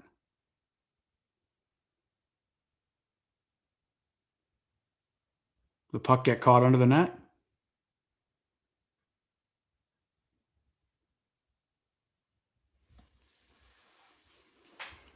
Take that stoppage, get a change.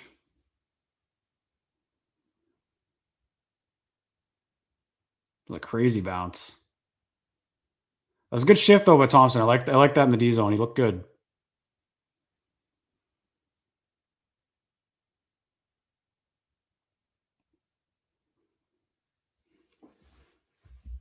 Need to see something here. They're kind of on their heels. Has not been a good period. Hagel.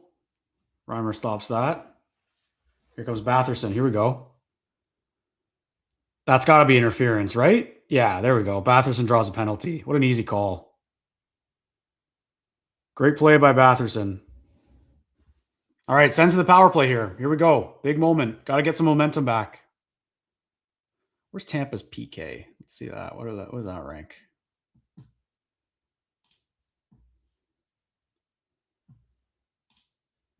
The Lightning are 6th in the NHL in the penalty kill. It's pretty good. Good play by Batherson, though. Using his legs. Instigator? That can't be right.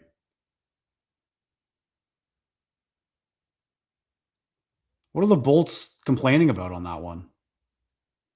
What? That was interference. There we go. Yeah.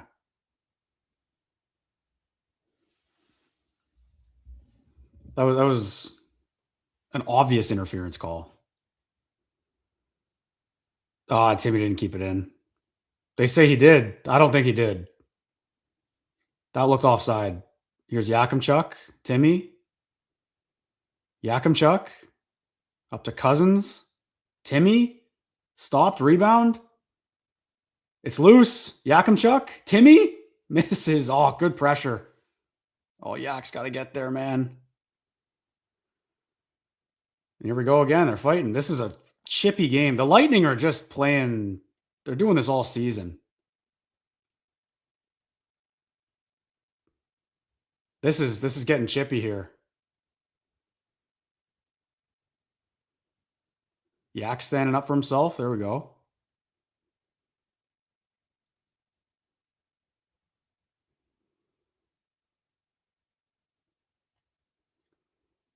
Wow, that got chippy.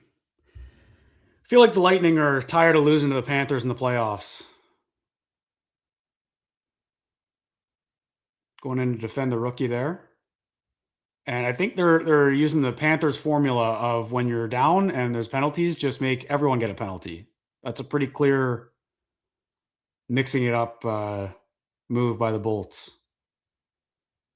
Saw that game against the Sabres. They did the same thing. Oh, Batherson was so close there.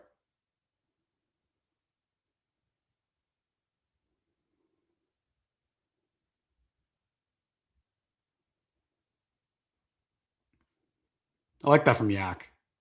Not standing, not shying away.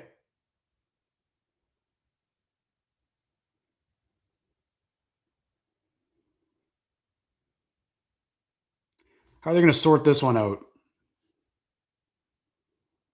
Like, this can't be a Sens get the only penalty situation, right? Like, just even this out, I think.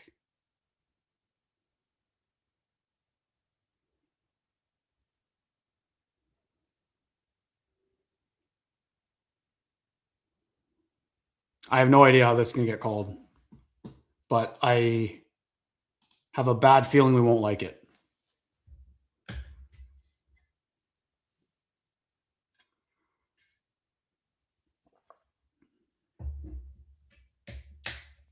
Top power play unit getting mixed up there.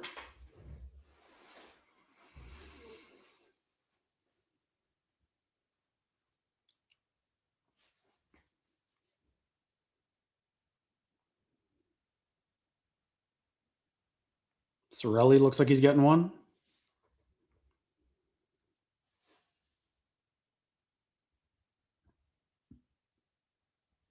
So Cousins and Cirelli each get roughing.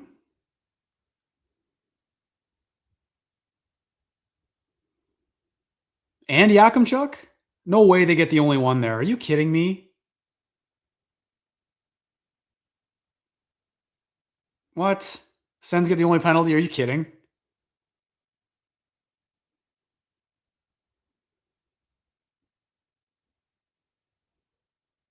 That's a joke. That's such a joke.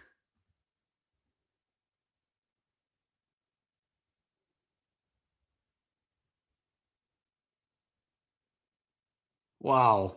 And look, like if you watch enough hockey in the NHL, you know this happens a lot with the Lightning. This is a Tampa classic. This is crazy. How does that the only penalty go against Ottawa there? Negates the power play.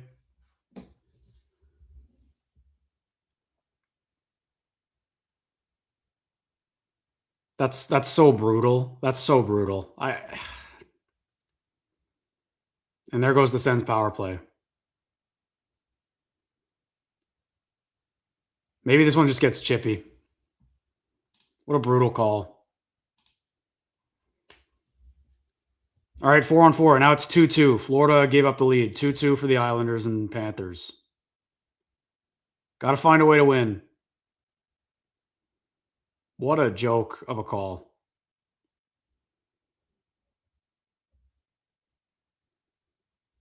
Like that like especially because everyone is scrapping there. Everyone's tangled up and like singling out Cousins where I don't know what else he does. Like it starts with Yakimchuk and Cirelli, give them two and then move on. I don't know why it like you got to pick out Cousins from that whole skirmish when Hagel's involved. Like what a joke. What a joke. Nice save by Reimer there. 4-on-4 now.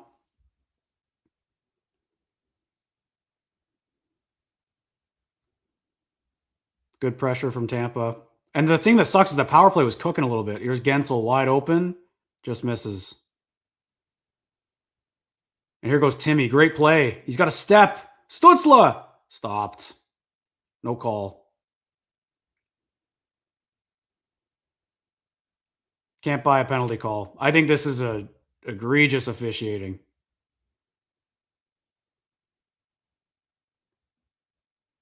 Good save by Reimer. Here's Timmy again. A lot of space.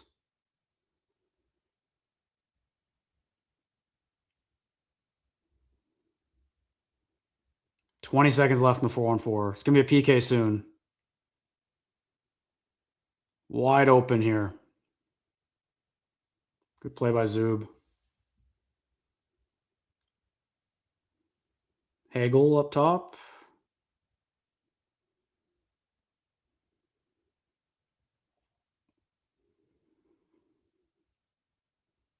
$20 of power play now for Lightning. Got Kachuk and Batherson out there right now, too.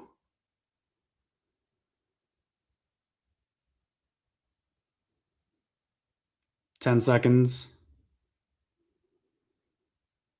No stick for Brady. Hagel. Stopped. Nice save by Reimer. Now we're even. Here we go. Cousins back out there. Nice hit on Hagel, and Batherson gets it up to Brady. Nice play. Gets it deep without a stick. I can't believe that call. That's so frustrating. Takes out a power play. Brutal. But they survived it.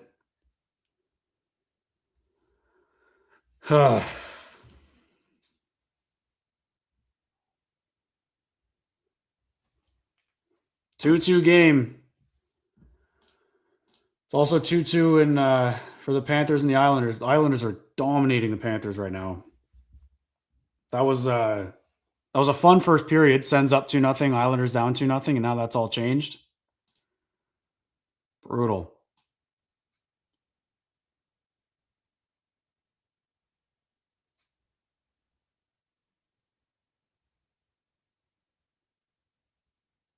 Yeah, like I really hate doing this, man, but it's so obvious with the officiating. Like, you got to call it out. I can't sit here and say they got to play through it. Like, Tampa's just getting a much more favorable whistle right now, and it's quite obvious. And I think that's the case every year.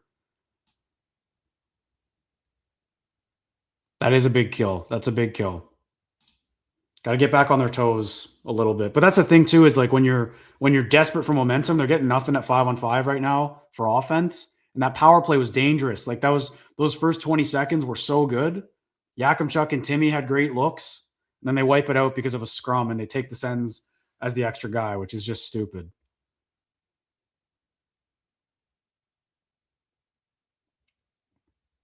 And you can see them be upset about it. Like, usually you can tell too. Like, the Sens were livid about that on the ice in the moment.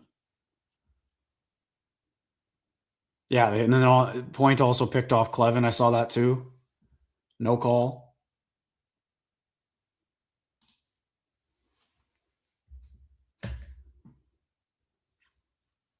Like, look at this rush from Timmy. It was beautiful. Great play. I don't think there was a call there, but it's in the corner here on Timmy. That's where, they didn't show it.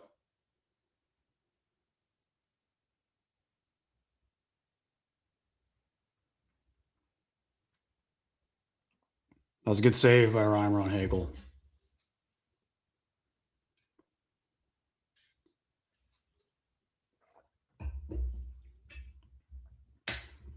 This game might get feisty.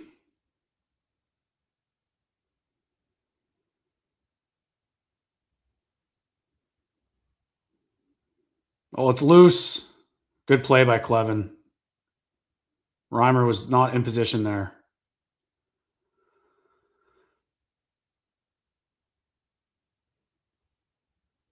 Hey, if this game gets chippy, I think the Sens are ready.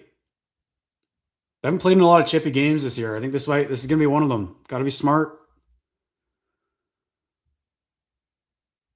It's going to be physical. Oh, yeah, Reimer almost was swimming there.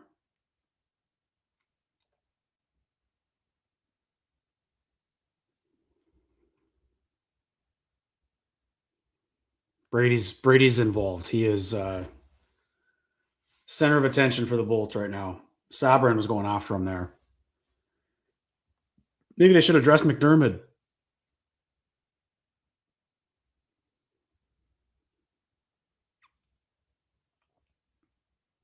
Matt and Paolo doesn't get it out. Come on, that's got to get out. He had full possession there.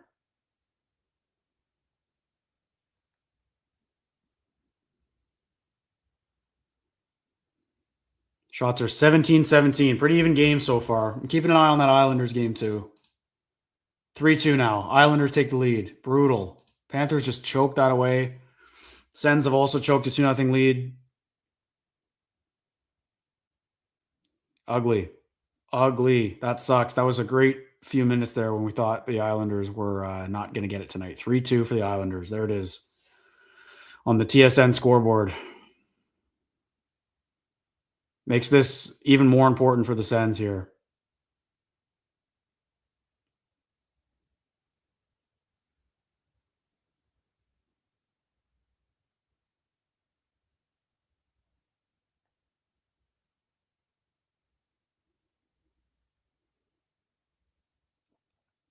I really think the Lightning have just adopted the Panthers style that was winning them. The reason they lost those two series, like they're playing with an edge, and they've been doing it against other teams all year. They did it against Buffalo. Yeah, the ozone time is tilted right now.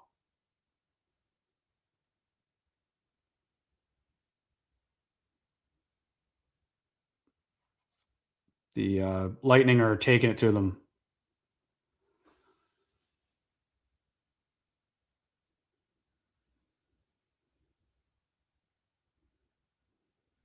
He's Clevin behind the net. There's Cousins in the middle now. Finds Kachuk.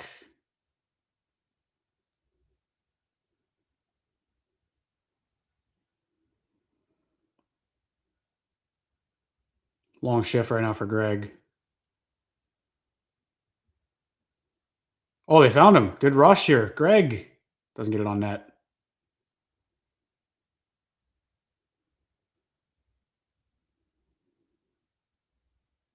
Good save again by Reimer.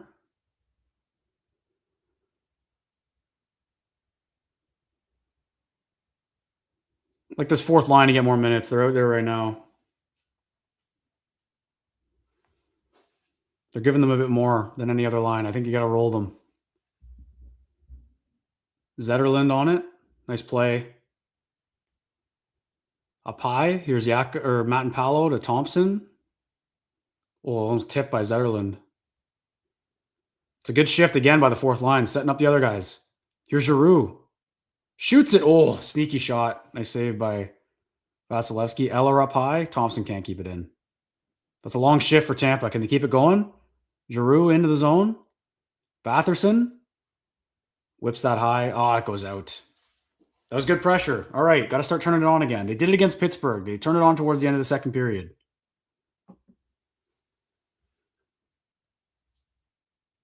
Great work by that fourth line. They're doing a great job of setting up the next line for a good shift. Got to build on that. It's a tight game.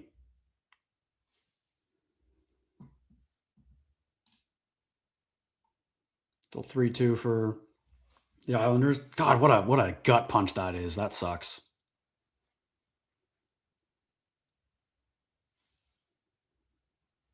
Gotta get a point here. Gotta find a way. Stay in this game. 6:45 left. Good play by Clevin behind the net. Great play. And Giroux can't get it out. Hagel just misses and goes all the way down. Nice hit by Stutzla.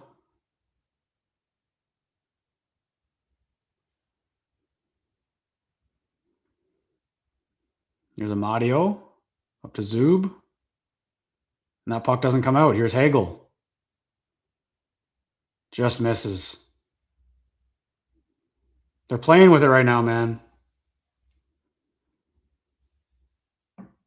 Getting too cute in the D zone. Oh, he hit the post, outside of the post.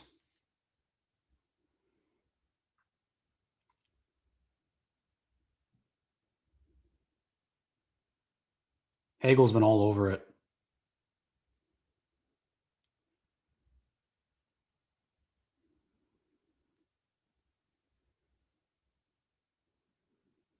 Got Matt and Paolo and Spence out there.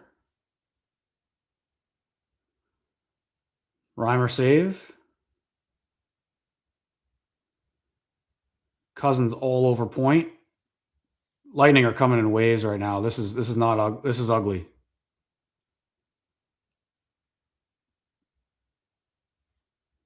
Cousins with some time. They can't get the puck out right now. Can't even cross the red line. This is brutal.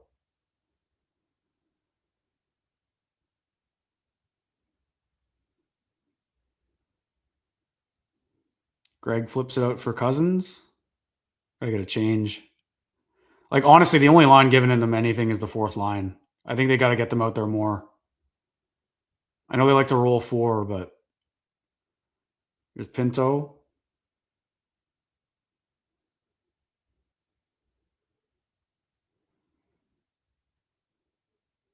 Gets tripped up, no call.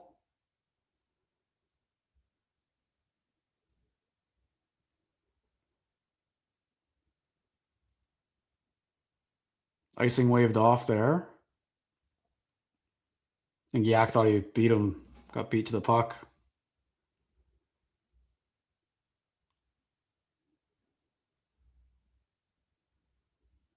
All right, 2-2.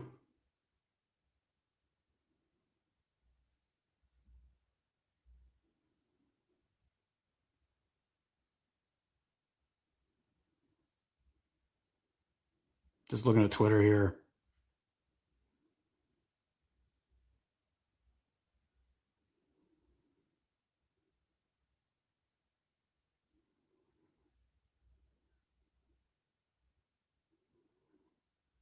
Brutal. Yeah. I mean, look, you can complain about the officiating, complain about that that call that wiped out the power play, which the Sens look pretty good on.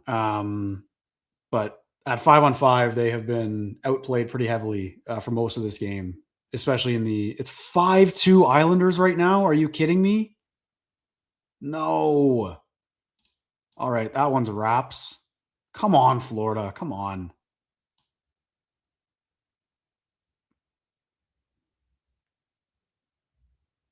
That sucks. 5-2 Islanders.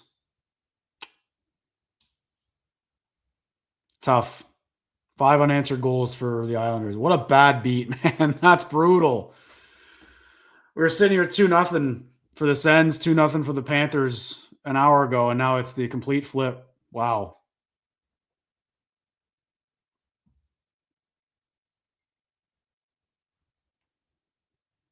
Sens, I mean, they're still the good news. Obviously, the good news is that the Sens are still in this one, but you don't get a point tonight, which again they're getting outplayed, so it kind of feels like they're at the risk of that happening. And then the Islanders get 2, then you're all of a sudden 3 points back, and you're not controlling your own destiny anymore. So,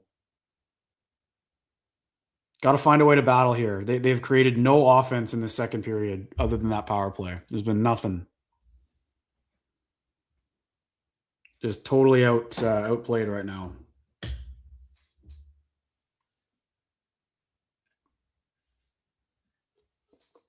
That's crazy for the Islanders. Just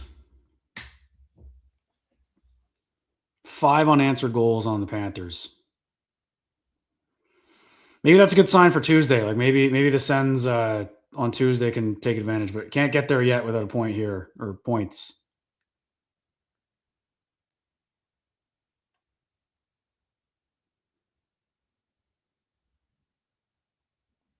I know they're down their defenseman, but this is a team missing Nick Paul and also, the MVP candidate.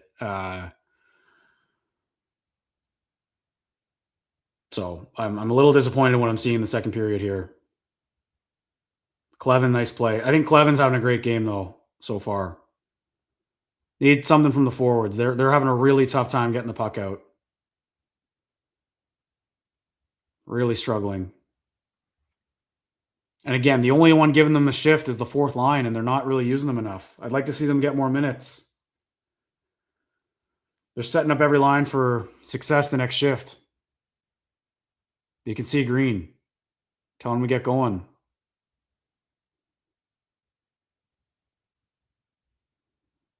Batherson, nice play. Here's Timmy in the middle. Nice move on Radish. Gets it up high. Matt and Paolo. And there's the playing your offside thing there. Couldn't really get the cycle going. Here's some zone time. Got Nick Cousins out there with Batherson and Stutzla. Looks like they're mixing it up front. Unless that was a quick shift for Giroux. I didn't notice. Here comes Hagel 1-on-2. Good play by Thompson, but he gets by him. And he almost buries. They get some zone time. Here's Gord up high. Hagel misses. Good pressure again by Tampa. Just getting outworked right now, man. Outclassed. I'm having a tough time watching this blue line. I know that obviously we know why, but Sanderson can't come back soon enough. This is pretty brutal. Puck's loose in the slot. Timmy's got it. He just flips it out.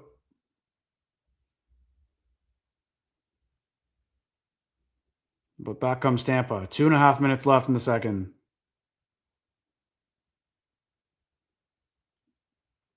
Long shift right now for everyone. Minute and 37 for everyone on the ice. This is not good. Chernak misses. No legs for Nick Cousins. That's got to be interference. There we go. Good call. Thank you. Unbelievable. Nick Cousins draws one. All right, power play with 2:08 left. Huge moment, man. Should be a TV timeout, hopefully, because Batherson and Timmy are pretty gassed.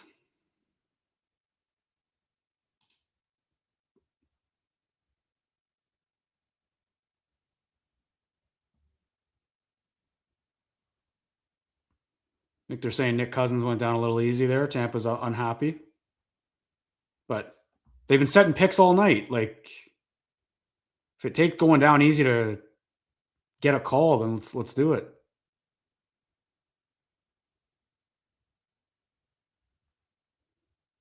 This is a huge power play. Unit 2 getting the start here, so Stutzla and Batherson can catch their breath.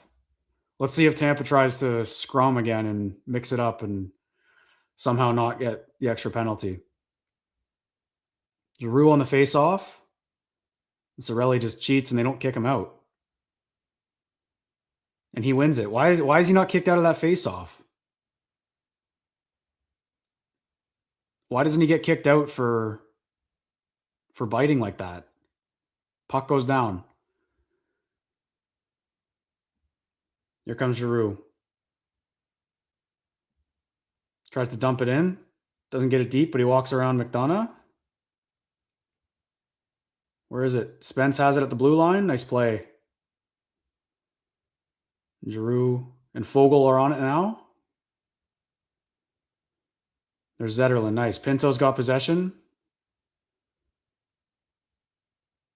Up to Spence. Shoot that. And Vasilevsky stops it. Man, they worked hard to get that. Worked hard to get that shot. And get the possession back. That's crazy, but that's what a lost faceoff does. Like, why is Cirelli not getting kicked out of that draw? I like that shot by Spence, trying to get Zetterlund in the leg, maybe.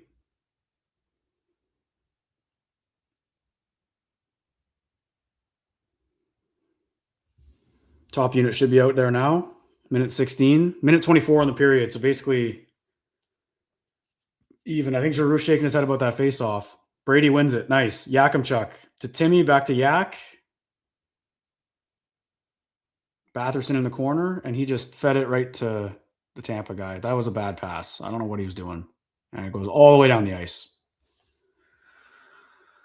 All right. Minute left in power play. Yakimchuk down to Batherson.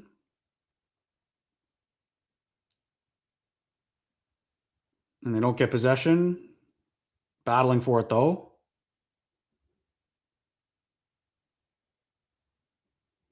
And they called a penalty on Brady. So they will be even. Of course, because the Sens can't finish a power play against the Lightning. That's just not a thing that happens, I don't think. Have to be an even-up call on the power play every time. Having a great time. An awesome time tonight. Brutal officiating. Let's see this penalty.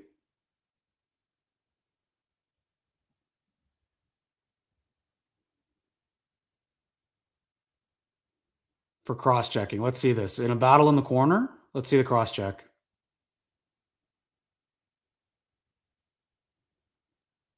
I mean, it's a pretty good hack. But I'd be shocked if that's the only cross-check that happened that entire play. This team is frustrating to play. They're frustrating to play. John Cooper, like, look at him. Like, one of the best, like, him and Paul Maurice are the best coaches at manipulating the officials. It's been an issue for years. Like, they get their way more than any coaches in the league. It's insane. And then you say that and you get pointed out as the Sens that, like, the Sens have more power play opportunities over the last X amount of years than anyone else. But it's because they take a lot of penalties. So that's a lot of even up calls and game management happening. But what happens with Tampa, like, ask Leafs fans. They're 2 series against them. They know.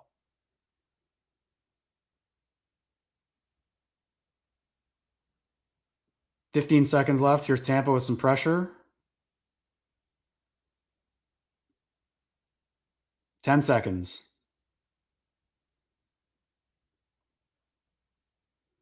5. Nice play by Clevin. All right, you know what? I'll take being tied 2-2. I'll take being tied 2-2 after that kind of period.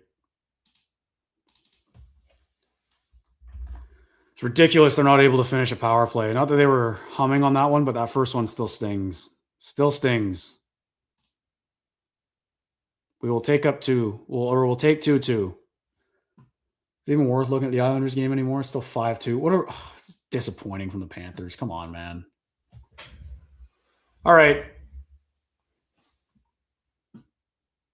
2-2. Sens cough up a 2-0 lead, but it could have been worse, I feel like. I think the shots are generous there too.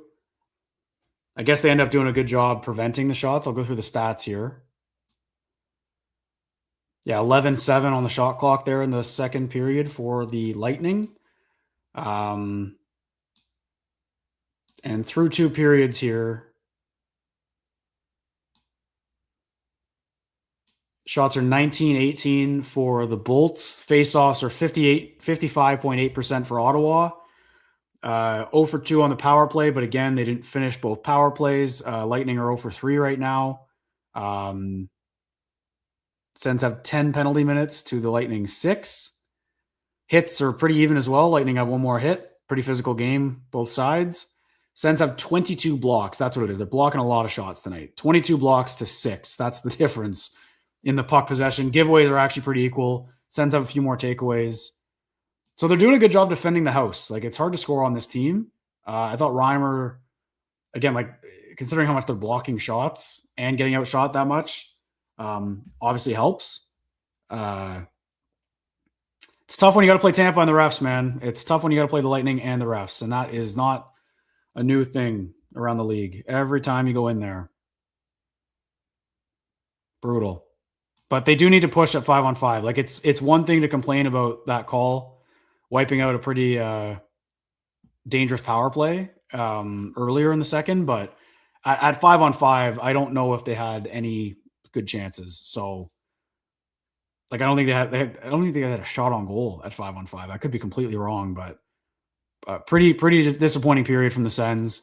And mainly the forwards. Like, I know we're focusing a lot on the D, and I think in the postcast on Thursday after the Penguins game, I focused a ton on the blue line, how it struggled a lot. But during the stream, I had mentioned that the forwards were not doing enough to help them. Like, they were, not battling in the D zone hard enough to help out their young and inexperienced and depleted blue line. And it's the same thing tonight. I actually don't think that most of those guys on the blue line are having a bad night. Tyler Clevin, I think, is having a great game. I think Zub's been fine. Like Matt and Paolo's being okay. Spence is having a great game. It's the forwards, man. Like they're losing battles, not getting the pucks out. So they got to wake up in the third period here. And they did it against Pittsburgh. They had a good third period. But on the road against this Tampa team, it's a bit of a tougher task, I'd say. And they've really had nothing. So that hot start is keeping them in this game because this is nowhere close at the moment. And the Bolts are going to have 1 minute and 23 on the power play when we start the third period. Let's go through some ice time here.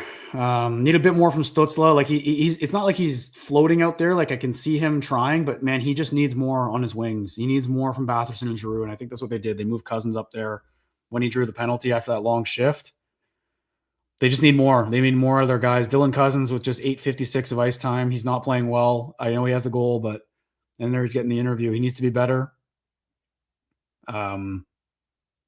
Giroux has to be better. I haven't liked what I've seen from Giroux. Like there's a lot of guys up front where we've praised a lot of this forward depth, but I think with the injuries on the blue line, I'm pretty disappointed in what I'm seeing from some of those lines. And I mentioned the fourth line, which has no minutes here. I know Fogel's a -1 on the night, but I've really liked what I've seen from the fourth line in those minutes. I'd like to see them more, to be quite frank. I think Brady's having a pretty good game, to be honest. He's all over it. 2 hits, a block, 2 shots. Timmy's got 3 shots, 3 hits. Just need a little bit more out of these guys. Need some more puck possession and a bit more forechecking. And they're getting too tired spending their time defending in the D zone.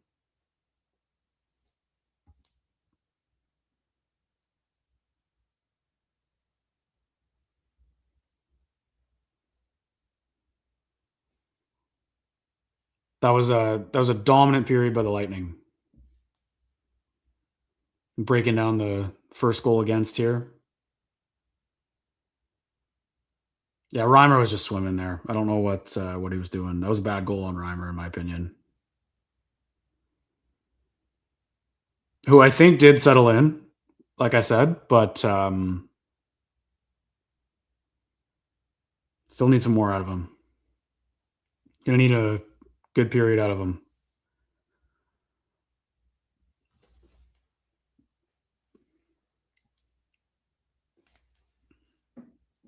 Sometimes I go on my phone and I open Twitter and I see the live stream on Twitter, like through that, and I just see myself like my head buried in my phone. I'm like, that doesn't look good. I can't be doing that on the stream.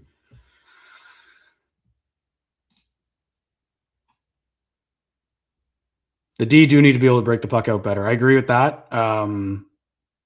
But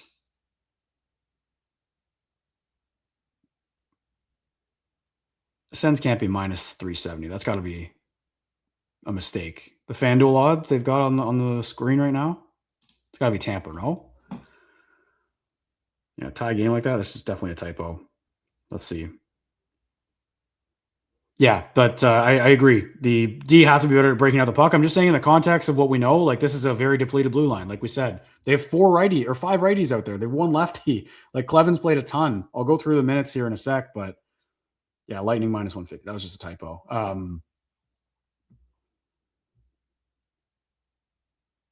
Yeah, I'm not trying to absolve the blue line. I don't think they're having a good game. Like, don't get me wrong, but they need help. They need help from the forwards. Like Giroux, Batherson, Stützle, like the top 6 has been out there for both goals against, and they got to be better. They got to be stronger, and start pushing a little bit here and get, they're missing Hedman and Kucherov. It's not like you're up here against a super team. And then quite frankly, this is a possible game 1 matchup if things fall a certain way. Like this is a very real possibility. Like they're getting outclassed right now. And that's why I'm focusing on the forwards, because we know the D are going to struggle. And it is hard sometimes as you're a forward, if your D are struggling, but need a bit more out of those guys. They got to have a better third period.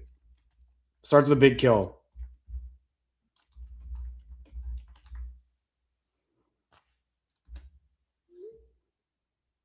Got to be stronger than that. I said to go through the defense ice time. I was just looking at the forwards and like nothing really remarkable ice time wise. Who's played a lot? Not really anyone. Timmy's played 12:54. I like to see them ride some guys a bit more, maybe. Like I said, the fourth line, like Eller 7:11, Fogel 6:42, Zetterlund 5:41. I'd like to see a bit more. I think they've had in that second period, I think they had the most ozone time of all the lines, which is a problem.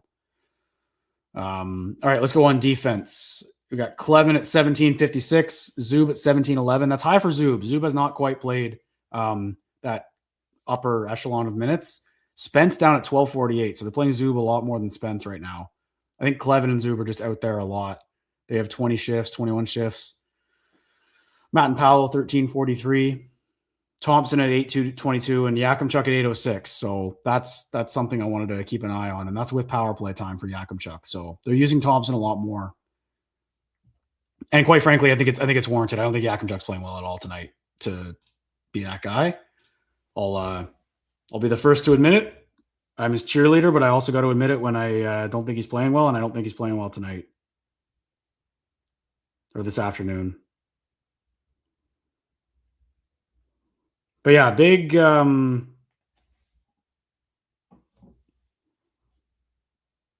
swing after that first intermission. I was talking to Callum. It was Sens up 2-0. Look at this team. They just find ways to win. And then we go out of town scoreboard. The Islanders are down 2-0. Like, this could be a great afternoon. We could go into Saturday night and just feel good about ourselves. And then what I should have seen coming happened. The Sens get dominated in the second period, 2-2. Islanders score 5 unanswered goals. And all of a sudden, all of that is out the window. However, it's 2-2. Very similar to Thursday night. You're tied. I'd say that it wasn't as bad. Like, it's not like Reimer is standing on his head necessarily. But all of the play has been in the Sens zone. They're blocking a lot of shots. The shot attempts are very lopsided. And I think it feels similar in a way to the start of the Pittsburgh third period because, again, the Sens are shorthanded, just like they were on Thursday. And then they came out and answered. Now, that was at home against not as strong of an opponent, but you still find yourselves tied heading into the third period here in a game where you desperately need points. If you would have told me at the beginning of the day, not knowing how this game was going to go, that they'd be tied 2-2 at the Lightning going into after the second period, you take that any day of the week. Doesn't matter how it happens. Even though it was 2 very early goals and then the Lightning just kind of carry and play the rest of it. It doesn't matter. You have a third period here, and that has to be the message from Travis Green in this intermission. It absolutely has to be. Because they are absolutely not out of this. There is a reason to believe that things can tip here with a bounce or two and just some ozone time, but it's got to start with ozone time. You can't get a bounce if you're in your own end.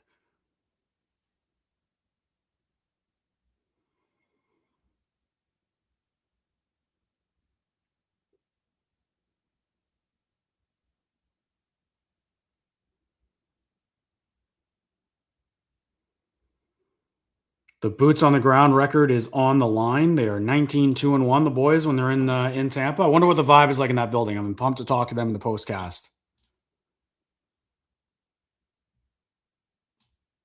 What other stats are standing out to me? Timmy's leading the way with hits and shots. You know what? I take back what I said. I don't want more out of Timmy. He's having a fine game. He just needs more help. He needs help on his wings. And whatever form that takes, I'm game. I think it's time to take a bit of a sledgehammer to these lines. Just try something. Especially, like, that shutdown line is good. Don't get me wrong. I like them. But I'd get like a Mario up with Timmy or something. Like, just try and give him something on his wings to help him win battles. Because right now, Batherson and Giroux are just struggling on the wall, I find. And then it really limits Timmy's speed and his motor when he's able to go through the middle of the ice with speed if his guys aren't winning puck battles. So I'd mix something up. And the reason I'm saying let's break up that line is the shutdown line is because there's no one to shut down on the Bolts. Like, they're not. You're on the road. Like, you can't really control that. So I don't really think they need to be married to that. And then I think that can open some things up for them, right? Like, that can open up other guys getting some time. Like, maybe you put Kachuk with Stutzla. Like, just load it up. Just load up your top line because you need points tonight. I think I'd like to see that out of Travis Green. And also play them. Like, I know that everyone's tired. They played a lot of hockey lately, but I want a bit more than 12:54 out of Timmy. Like, play him more than 6 minutes this period. Like, run him into the ground. It's a playoff game. And I know they're tired. They played a lot of hockey, but you got 2 days off after this in Florida in the sun. Perfect spot to relax. Doesn't get better than that. I wonder if they even travel tonight. Like, you got the afternoon, you got the night off in Tampa, whatever it is. Maybe they fly to Florida, get a night out on the beach, whatever it is. I don't know, man. Like, they're in a great spot. Like, just find a way to win, but use your best players. I don't want to see Timmy not play more than like 8 minutes this period. I think just run him into the ground. They need wins, and he's actually playing pretty well. And I'd give him Zetterlund. I don't think Zetterlund's playing poorly. He has a shot on goal. Like, get him on his wing. Give him some motor. He's got left more to give. He's played 541. I think they have to. They got outplayed too heavily in that period to stand pat and do nothing, especially with this decor. Like, they gotta try and mix something up.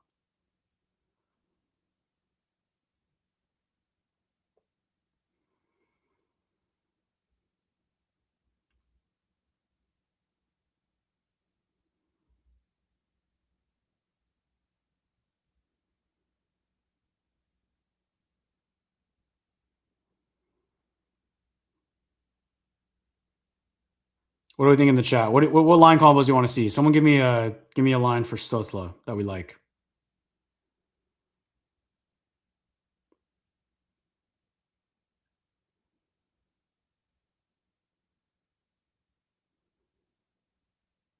What line do we want to see for Tim Stutzla? I think you got to mix up that top line.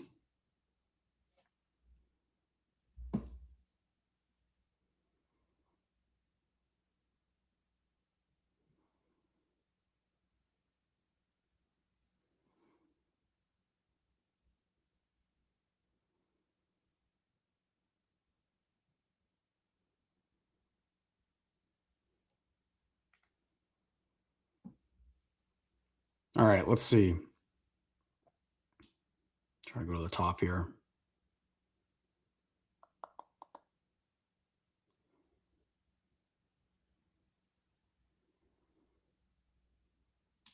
Someone said just do Zetterlund and Fogle with Timmy. I don't mind that. They did that for a shift, I think, against who was that against? The Islanders, and then Fogle scored. So I don't hate that. Stutzla, Bath, Cousins. That's what they went out with there, Damien, for a little bit. That one shift, but then they got hemmed in, and then Cousins drew the penalty. But I think maybe this might be the way. Just load it up, because also the Tkachuk, Cousins, Greg line is giving you nothing as well. So I think you can mix up that top six and just find a new combination. Like maybe you go Cousins, Greg, and Batherson, or like, I don't know if I like Cousins, Greg, Giroux. Like, they just got to find something. I know they've got all these combos, but you also know that these lines work when your lineup is healthy. Like, you've got a combo here, these four that can work. But I think just when you need a goal here, they gotta manage the bench, see who's going. I don't hate this. I don't hate this at all. Yeah, not getting a lot from Ridley Gregg right now. I don't mind that. Fogle, Stutzla, Batherson. But again, like, Fogle, I don't think is giving them a ton either necessarily. Like, he's not popping to me. That whole fourth line has been good. Bath and Fogle with Timmy. Load the top line, I agree. Bath, Time, and Brady. I like this. This line is good together. They've proven to be good together.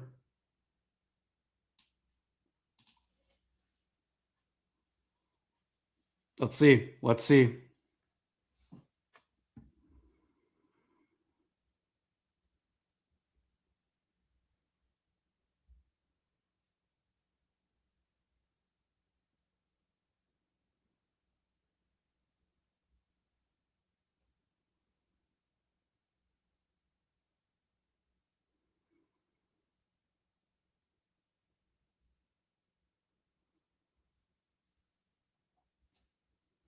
Brady, Timmy, Drake. I think I want to see them put Tkachuk and Stutzla together. That's the bottom line.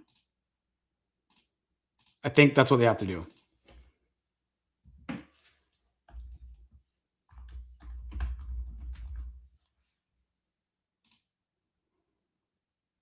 All right.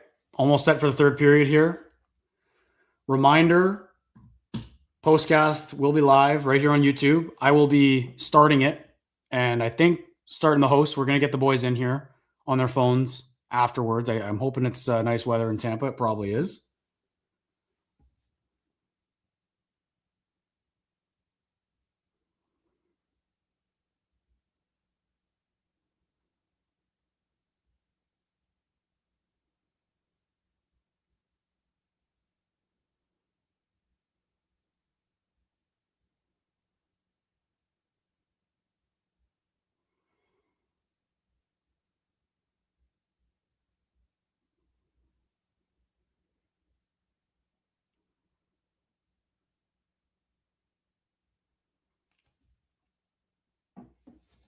All right.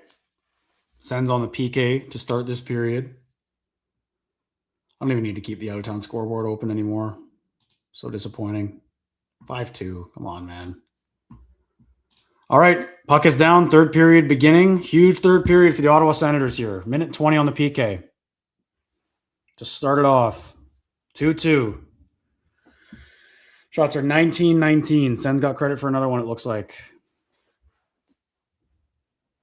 In comes Tampa. It's going to be another tight, nerve-wracking third period. It's been like 6 straight games of this. Crazy.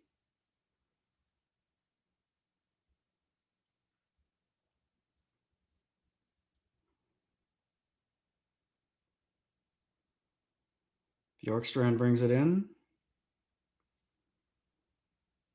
Tampa sets up. Good play by Clevin.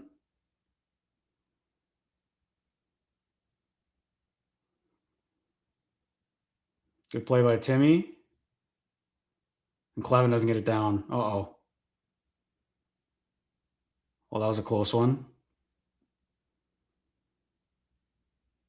15 seconds left. And Stutzla gets it down. There we go. Hey, good kill. Good penalty kill. The PK's been good tonight, man. 0 for 4 or 4 for 4. There we go. All right, back to even strength. This is where the Sens need to start waking up. They have not been good at even strength at all. And here goes Brady. Eller on it. Kachuk just passed to no one. Good play by Spence. Great play by Spence. Gord was in all alone. Wow. Awesome play to break that up. Great stick by Clevin there on the PK on point.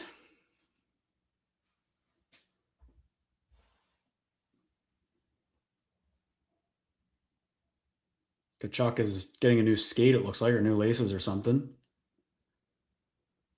Matt Paolo gets it deep. Lightning aren't that good when tied after second. 11-7-3 is leaves a bit to be desired, I feel like. Thompson back for it. Oh, Cousins just got hit. Lost the puck. That was almost a nice play. Just gave it up in the D zone. Forward's got to be better, man. Looks like Cousins, Gregg, and Zetterlund is a line they're going with here. Maybe that's just because Brady came off. I don't know.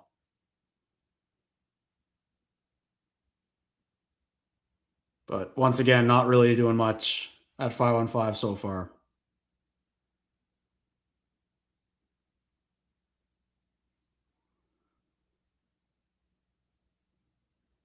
Yakimchuk goes back for it. Giroux can't get it out. But now it does. Spence over Giroux. Lots of space. He's going to take his time. Sends it up to Timmy. No switches for the top 6, it looks like. Back with Batherson, Timmy, Giroux. I wonder if they do it on the fly then or something like that. If things persist. Because, again, here comes Tampa. Radish keeps it in. Rebound. Got cleared. Good play by Spence. Nick Cousins has it up to Mario, and here they go. Mario gets taken down in the middle. No call.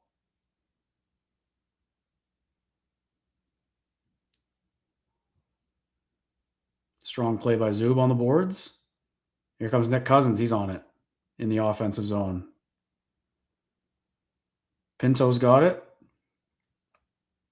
But he gives it away. Just nothing doing offensively.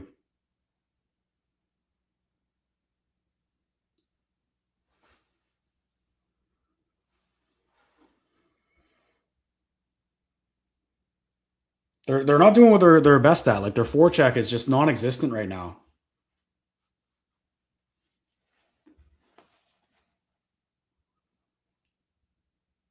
There's a high stick on Matt and Paolo that didn't get called.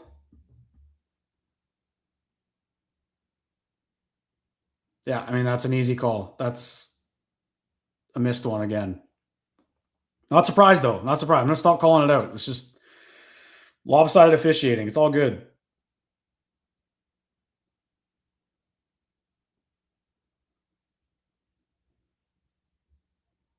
Fourth line out there now. Got Clevin and Spence together.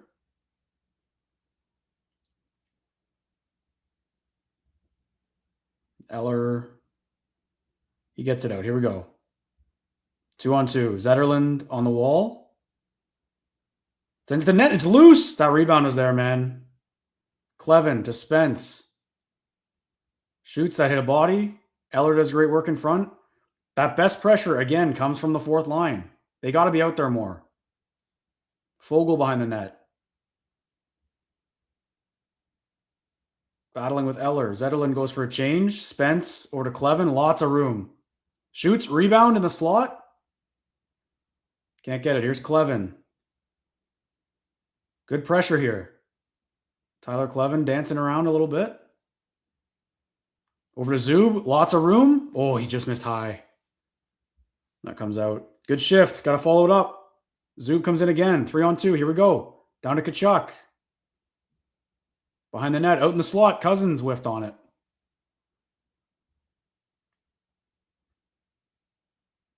Here's Ridley Gregg on it. This is good pressure.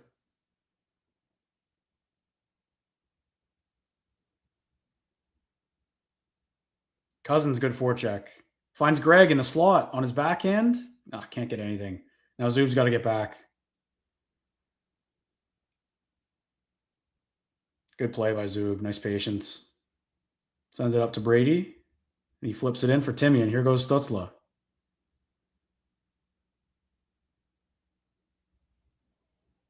No forecheck.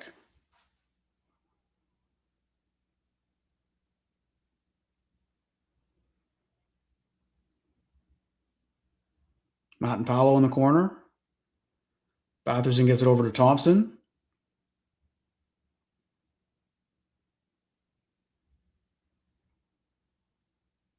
Matt and Paolo ices. Momentum died when that Timmy line came out, man. They need something more from those wingers. They need more out of Giroux and Batherson at 5-on-5. It's not good enough right now. But that starts with Foegele and Zetterlund in front on that shift.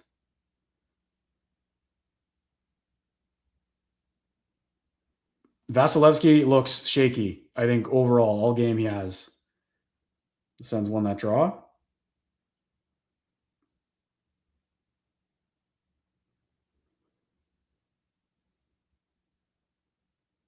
And here comes Tampa. There's a good chance in front. Good play by Pinto. That puck comes out. There we go. There's a turnover.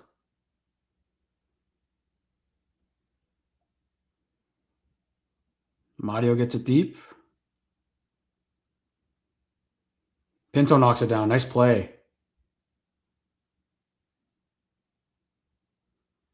Zub jumps in. Nick Cousins up to Matt and Paolo. Lots of room. Just missed. That bounces through the crease. It's loose again. Great chance. Matt and Paolo again. Nick Cousins up top. Stopped by Vasilevsky. Good shift again. Here we go. This is what we need more of. More of this. Can they follow it up? Here we go. Fourth line out there again. Foegele. Through the middle. Doesn't get it deep. Nice play by Matt and Paolo. Here's Zetterlund coming in. That was offside. I think Zetterlund looks good today. I'm liking what I'm seeing. Better period. Better shifts. They're around it.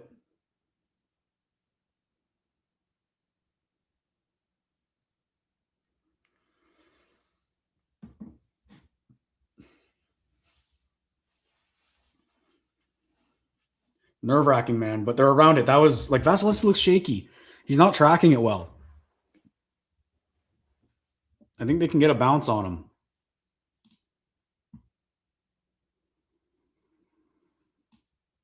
But literally, the only line right now that's not bringing it is Timmy's line. The Giroux, Stützle, Batherson. They got to be better. And like Timmy's not playing the best game that we've seen him play. Don't get me wrong, but I just think he has no help on his wings. It's hard to do anything when you got nothing on the wings.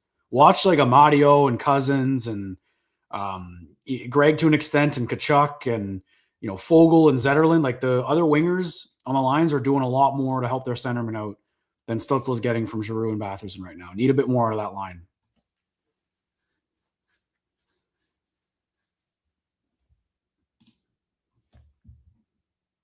But I'm liking this. There's a good start to the period. Good start to the period. Much more pressure, much more chances. Blue line's looking good.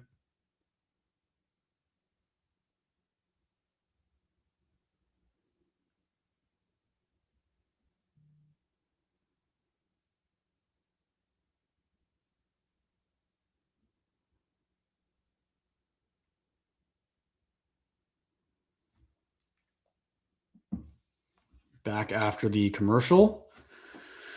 It's a big one. Encouraging response though in this opening little bit here. Got to keep that going.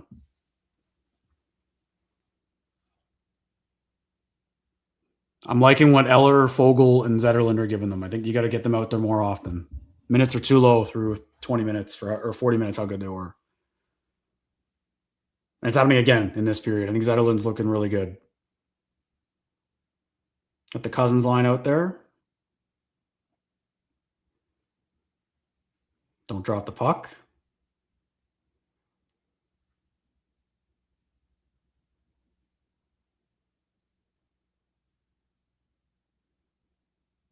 And Greg gets it deep.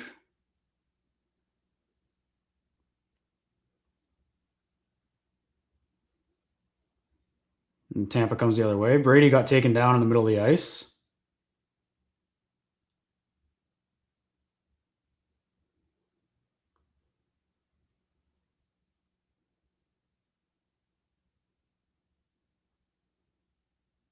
Brady with a big hit on Chernak. All alone in the slot. Just missed. Good chance there for Tampa.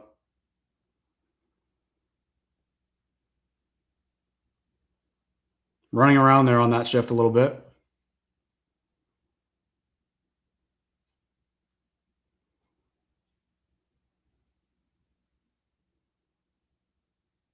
It's got to be icing. Nice. There we go. Okay. Brady looked a little shaken up there. Looks all right, though. He had a physical shift.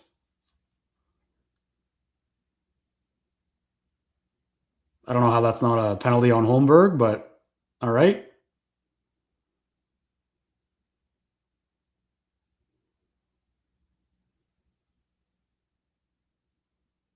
Physical shift for Brady. I like that. Giroux wins the draw. Here's Yakimchuk. Throws it to the corner. Giroux on it. Here's Timmy. Here we go. Throws it out front. Nothing. I think he gave it away. Here comes Tampa. 4. They got 4 coming over. Hagel in front. Cirelli scores. How do you give up a 4-on-2? They had possession below the blue line or the goal line. That's brutal. Brutal defense. From your top line, too. And Yakimchuk gets exposed there, too. I don't know how that puck gets turned over. If Timmy turned it over, that's brutal on him, but... And Yak just went too far over. Reimer deep in his net. 3-2 Tampa. Yeah, it's bad by Yakimchuk. Just bad all around, like everywhere. You can't turn a puck over below the goal line like that and then give up a 4-on-2. Awful goal against. I don't know what happened. Like, did Timmy lose it? Because he had full possession of the puck and threw it out to no one. Or did someone lose it after that? I don't know. That sucks. That sucks. Got to battle back now. 3-2. There's Pinto with some room.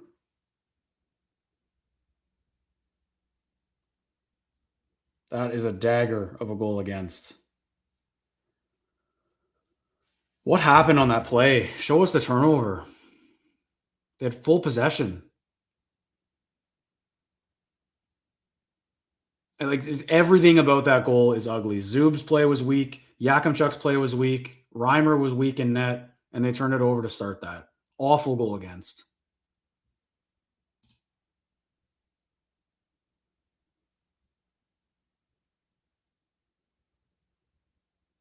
Awful.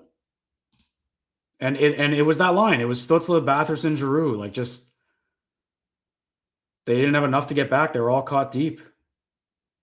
They've been terrible tonight. That whole line has been awful in this game.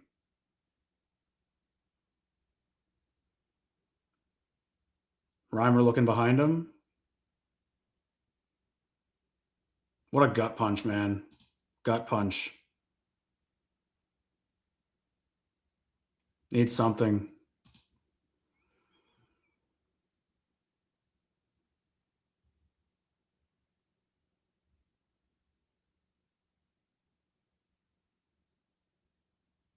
This is a tough loss if this holds.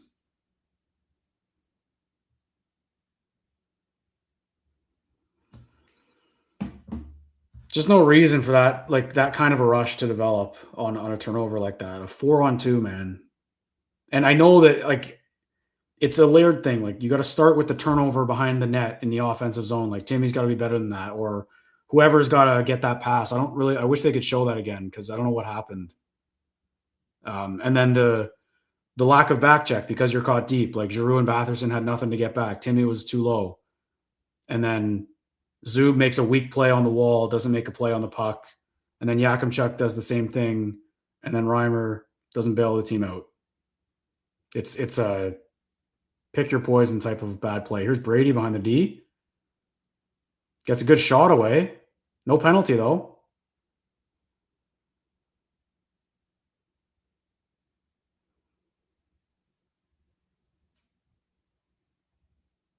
Going at it with Chernak a little bit.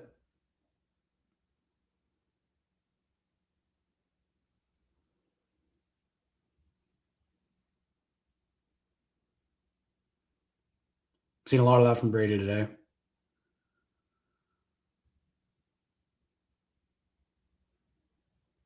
(3-2). I don't know how that goal started. I got to find that turnover in the offensive zone again. It's really bugging me.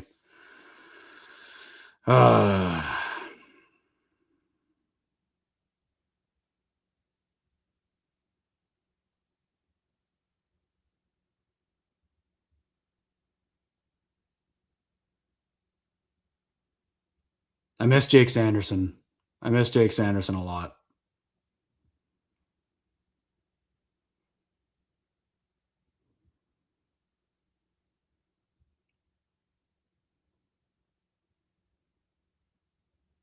Trying to find that goal.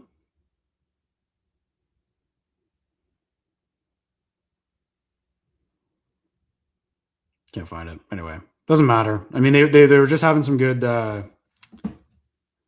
They had some good pressure, but losing the puck like that behind the net and then giving up a goal that quickly is just, it's A, uncharacteristic, and B, pretty unacceptable, to be honest, when those guys are on the ice.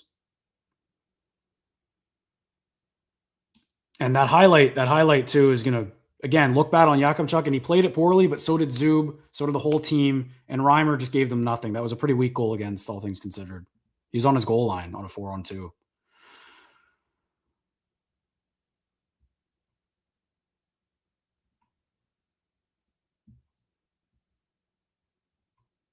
It's really disheartening from that Stützle line.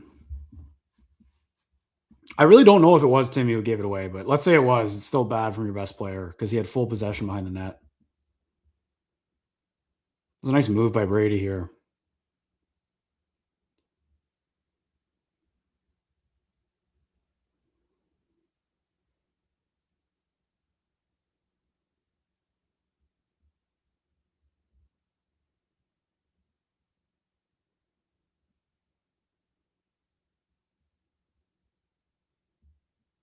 I like that, dodging the glove.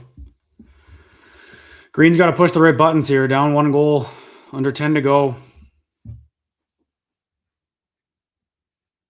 There we go. It's Tkachuk, Stützle, Batherson loading it up. Spence and Yakimchuk out there too. Brady wins it back.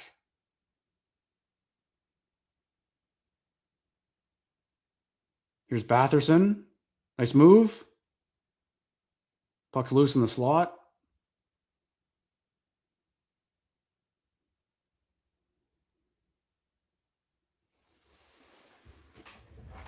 Gonna have to go for it now, man. They need points.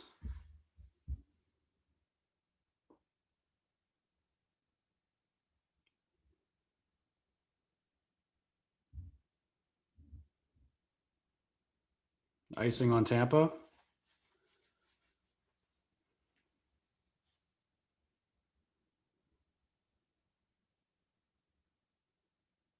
Got to dig deep, get a good goal late. Find something. Got to find something.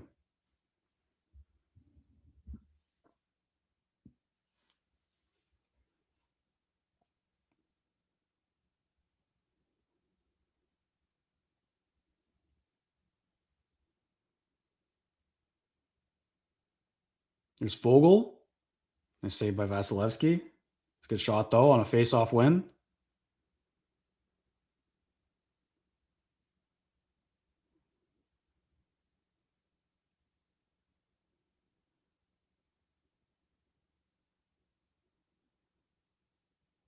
That icing again on Tampa. All right. Got them on their heels a little bit. Need to convert. Got to capitalize.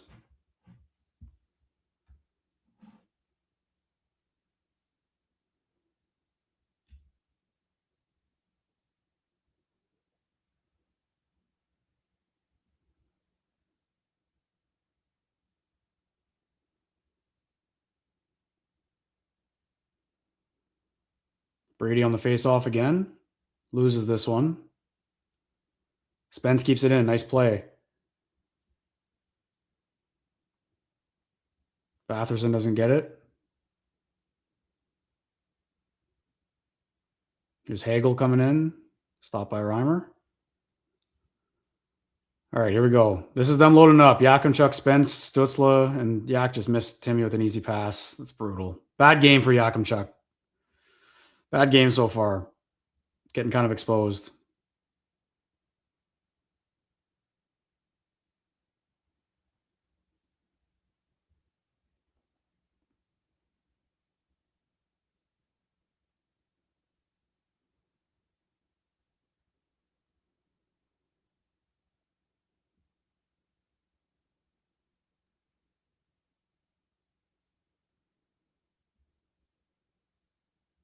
There's Greg in the offensive zone. Sent it to Zetterlund. Gets it up high. It bounced over Zub's stick. 7:30 left.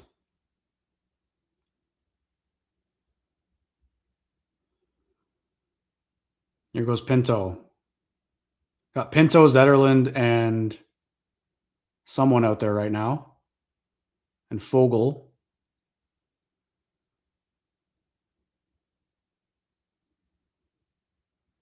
On the forecheck. Lines are finally in a blender here, it looks like. And it'll be icing again.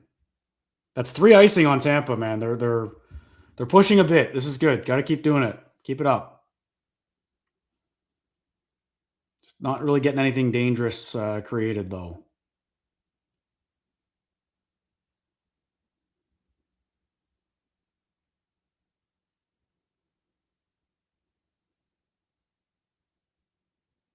Spence back out there. Batherson too. Loading it up again. They win the draw. Thompson, I'd have leg. Didn't get through. Kachuk behind the net. Out front. Thompson at the point. Just misses. It's good pressure here.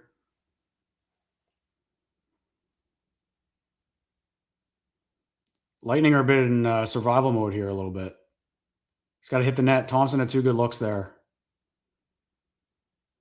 Here comes Dylan Cousins. Sticking out. He's mad at himself about that one.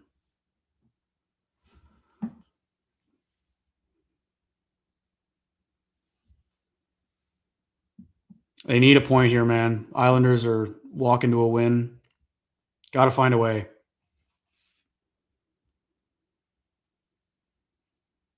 They're winning in the faceoff dot 31-25. A lot of ozone draws here after Tampa scored. Giroux on it now. Giroux, Zetterlund, and Timmy.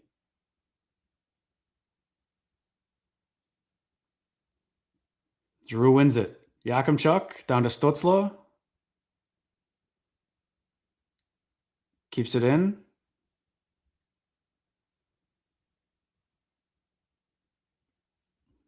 Now Zetterlund getting some more shifts in this third period, which is good, as he should be. Yakimchuk with a nice play. Now Timmy's got to get back. Here's Hagel. Goes in the corner. And up comes Stutzla. Here he goes with some speed. Just gets it deep. We're going to change. Oh, did I go out of play? That'll be a commercial break. All right. Starting to push a little bit, but not really generating any anything concrete. They're missing the net a lot too. Someone's got to make a play. Someone's got to go make a play.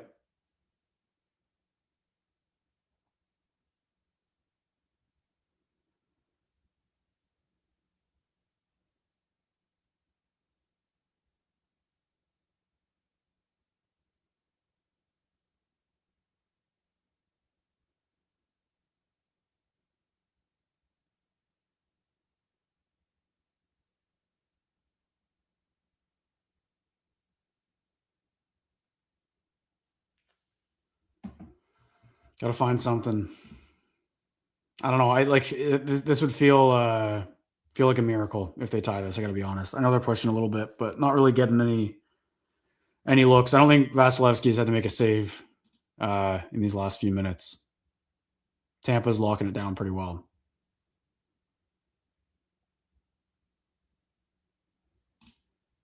Really disappointed in the forwards, to be honest. Pretty lackluster effort so far. And they got to play this team again. Like, they've got a tough schedule to finish. They play them at home. It's going to be a tough game.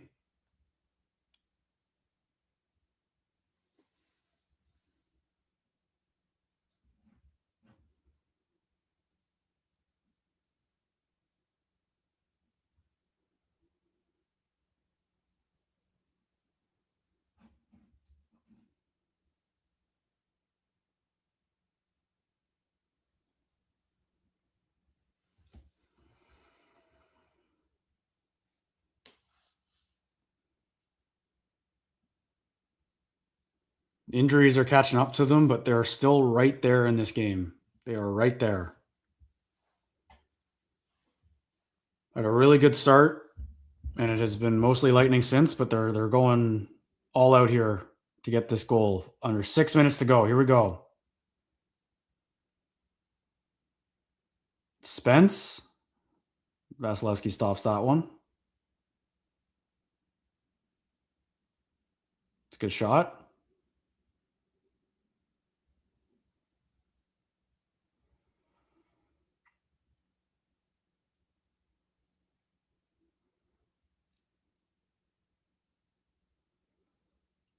Spence and Yakimchuk out there. Cousins, Kachuk, and Batherson. Cousins looks like he's laboring a little bit. I noticed that a little bit today.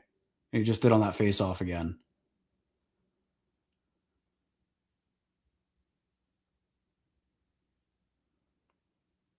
Brady locking in for the face-off here. And he loses it. But they keep it in. Kachuk shoots. That went wide. Vasilevsky stopped it.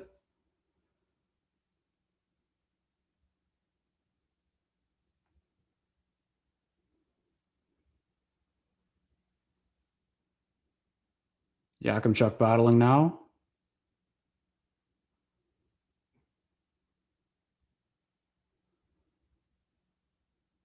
It's Batherson losing that battle. I don't like that. End of a shift, but 5 minutes left. 5 minutes left. Here we go. Spence with a nice move behind the net.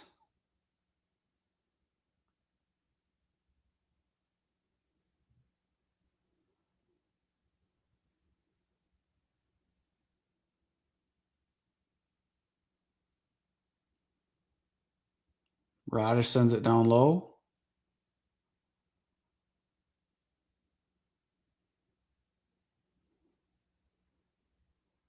Got Amadio, Zetterlund, and Timmy out there together.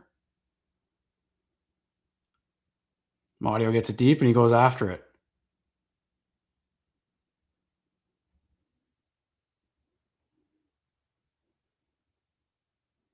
Good pinch by Zub to keep it alive, but Cirelli gets it. 4 minutes. Here's Clevin. Gives it to Giroux, gets it deep, right on goal. No, Fogle behind the net. Sends it out front. No one home. Just not really getting any good looks around the net here.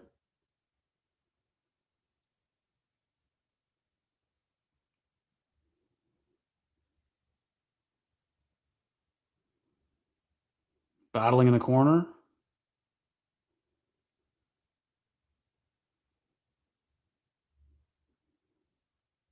And Perry shoots it out. That looked like it went straight out. No, it hit the glass. 3:28. 3:28 to go.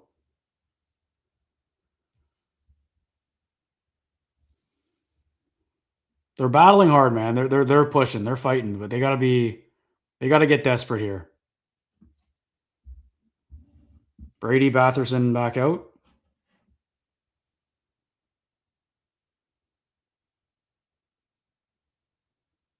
Ozone draw for Kachuk. Yakimchuk on the point.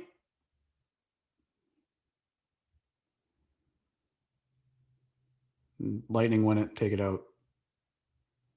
Here's Gergensons all alone. Stopped by Reimer. All right, that's a big save. Big save. Here comes Kachuk. Gets deflected.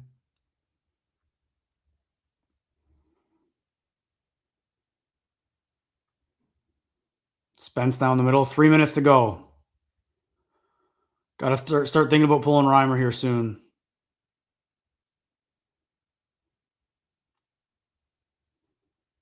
Timmy, Fogle, and Giroux are out there. Stutzle gets it deep. There's a bad pass. Got to get on the forecheck here. 2 minutes. 2.5 minutes. Zubin, nice play. Timmy gets it deep.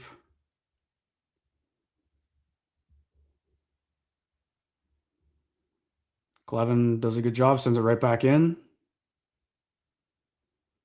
Good forecheck by Zetterlund. Don't get the puck, though. And here's a breakaway for Gensel, and he scores somehow. I don't know how that happens. That's all she wrote, folks. What a frustrating loss. Holy. That's brutal. I don't know how they give up a breakaway there. Just throwing the puck back 5 times into the offensive zone. No one went after it. Really shame. Gensel just blows by Greg, and Reimer just made a couple nice saves, but man, he's just not good enough. He's not good enough. It's too easy. That's going to do it. Yak really struggled tonight. Yak was really, really bad today. I'm going to be the first one to admit it. And that's, remember that whole, like, they control their own destiny thing? That's over. That is not the case anymore with that Islanders win. But it doesn't matter. It's too many games to talk about that left, but what a frustrating loss.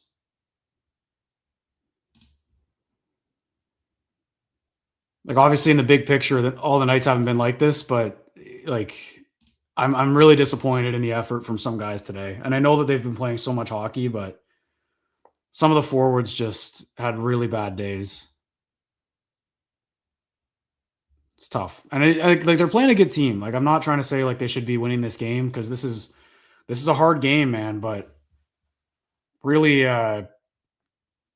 like a lot of forwards were just fighting it for the first 40 minutes where you're desperate for something. Obviously there's still some time here, but this just became like, needs to be even more of a miracle here.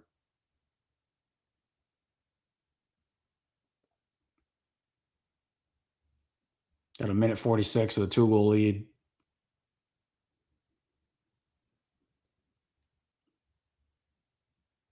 And I also know, like we were talking in the first intermission there about giving Reimer this game. I understand that. This is absolutely going to be a topic of discussion, like why Linus Ullmark didn't start today. Because this is a massive matchup, a potential playoff matchup. Like you need these points. And I think if you were going to give them a game, you give them the Florida game because they're not really like they're injured. They're not a playoff team right now. And I know it's the Panthers, but on paper. So something's up there. I don't know why Ullmark didn't start tonight because he'd been a difference maker for these guys the last couple games, and Reimer was just not tonight. He wasn't good enough. Like 4 goals is not good, no matter how many shots he's facing. Like this is a bad day for James Reimer, especially in that second period. Those shots were bad. So it's tough, but also like you look at that after that second goal, the Sens didn't generate a thing, like nothing on Vasilevsky. So it's a bad loss. It's their first bad loss in. I'm gonna put it in the empty net here. Oh, maybe not. First bad loss in a long time. Let's be honest. Like first, I'd say the Washington one wasn't this bad. They had way more offense in that one. This one's just not much doing, not much to write home about. So. Tough result. They're going to fall further behind in the playoff race, kind of leave themselves open to being jumped by Detroit after all the work they did this week. And here we go. All of a sudden, their backs are against the wall, and they need help. They need more help than we thought they'd need at the beginning of this week. It's relentless. This Eastern playoff race is relentless, man. But just got to hope they get a bit of help tonight, I think. Pinto can't get the shot through. Like, just nothing offensively. Just really despicable. Sucks. And playing a good team, but don't get me wrong. But this is a possible, if they sneak in here, like this is who you're going to see in the playoffs. And I'm not willing to chalk this up to they didn't have Sanderson. I don't think it lets them off the hook a little bit. Obviously they miss him, and I'm not trying to say that they're going to, when he comes back, they won't be a totally different hockey team, but it's the forwards tonight for me. They're fully healthy, and I just was so disappointed in a lot of guys, their efforts and their push. All right, Sens lose 4-2.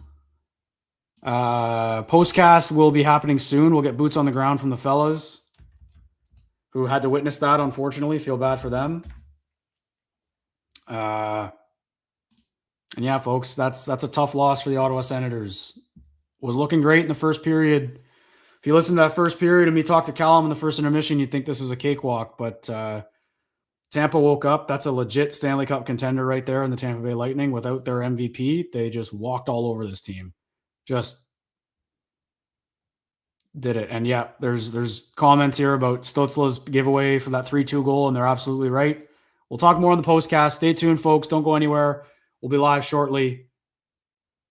Thanks for tuning in. It's Locked On Senators live watch party. We'll see you all again Tuesday, but also see you pretty soon here for the postcast. Thanks, folks.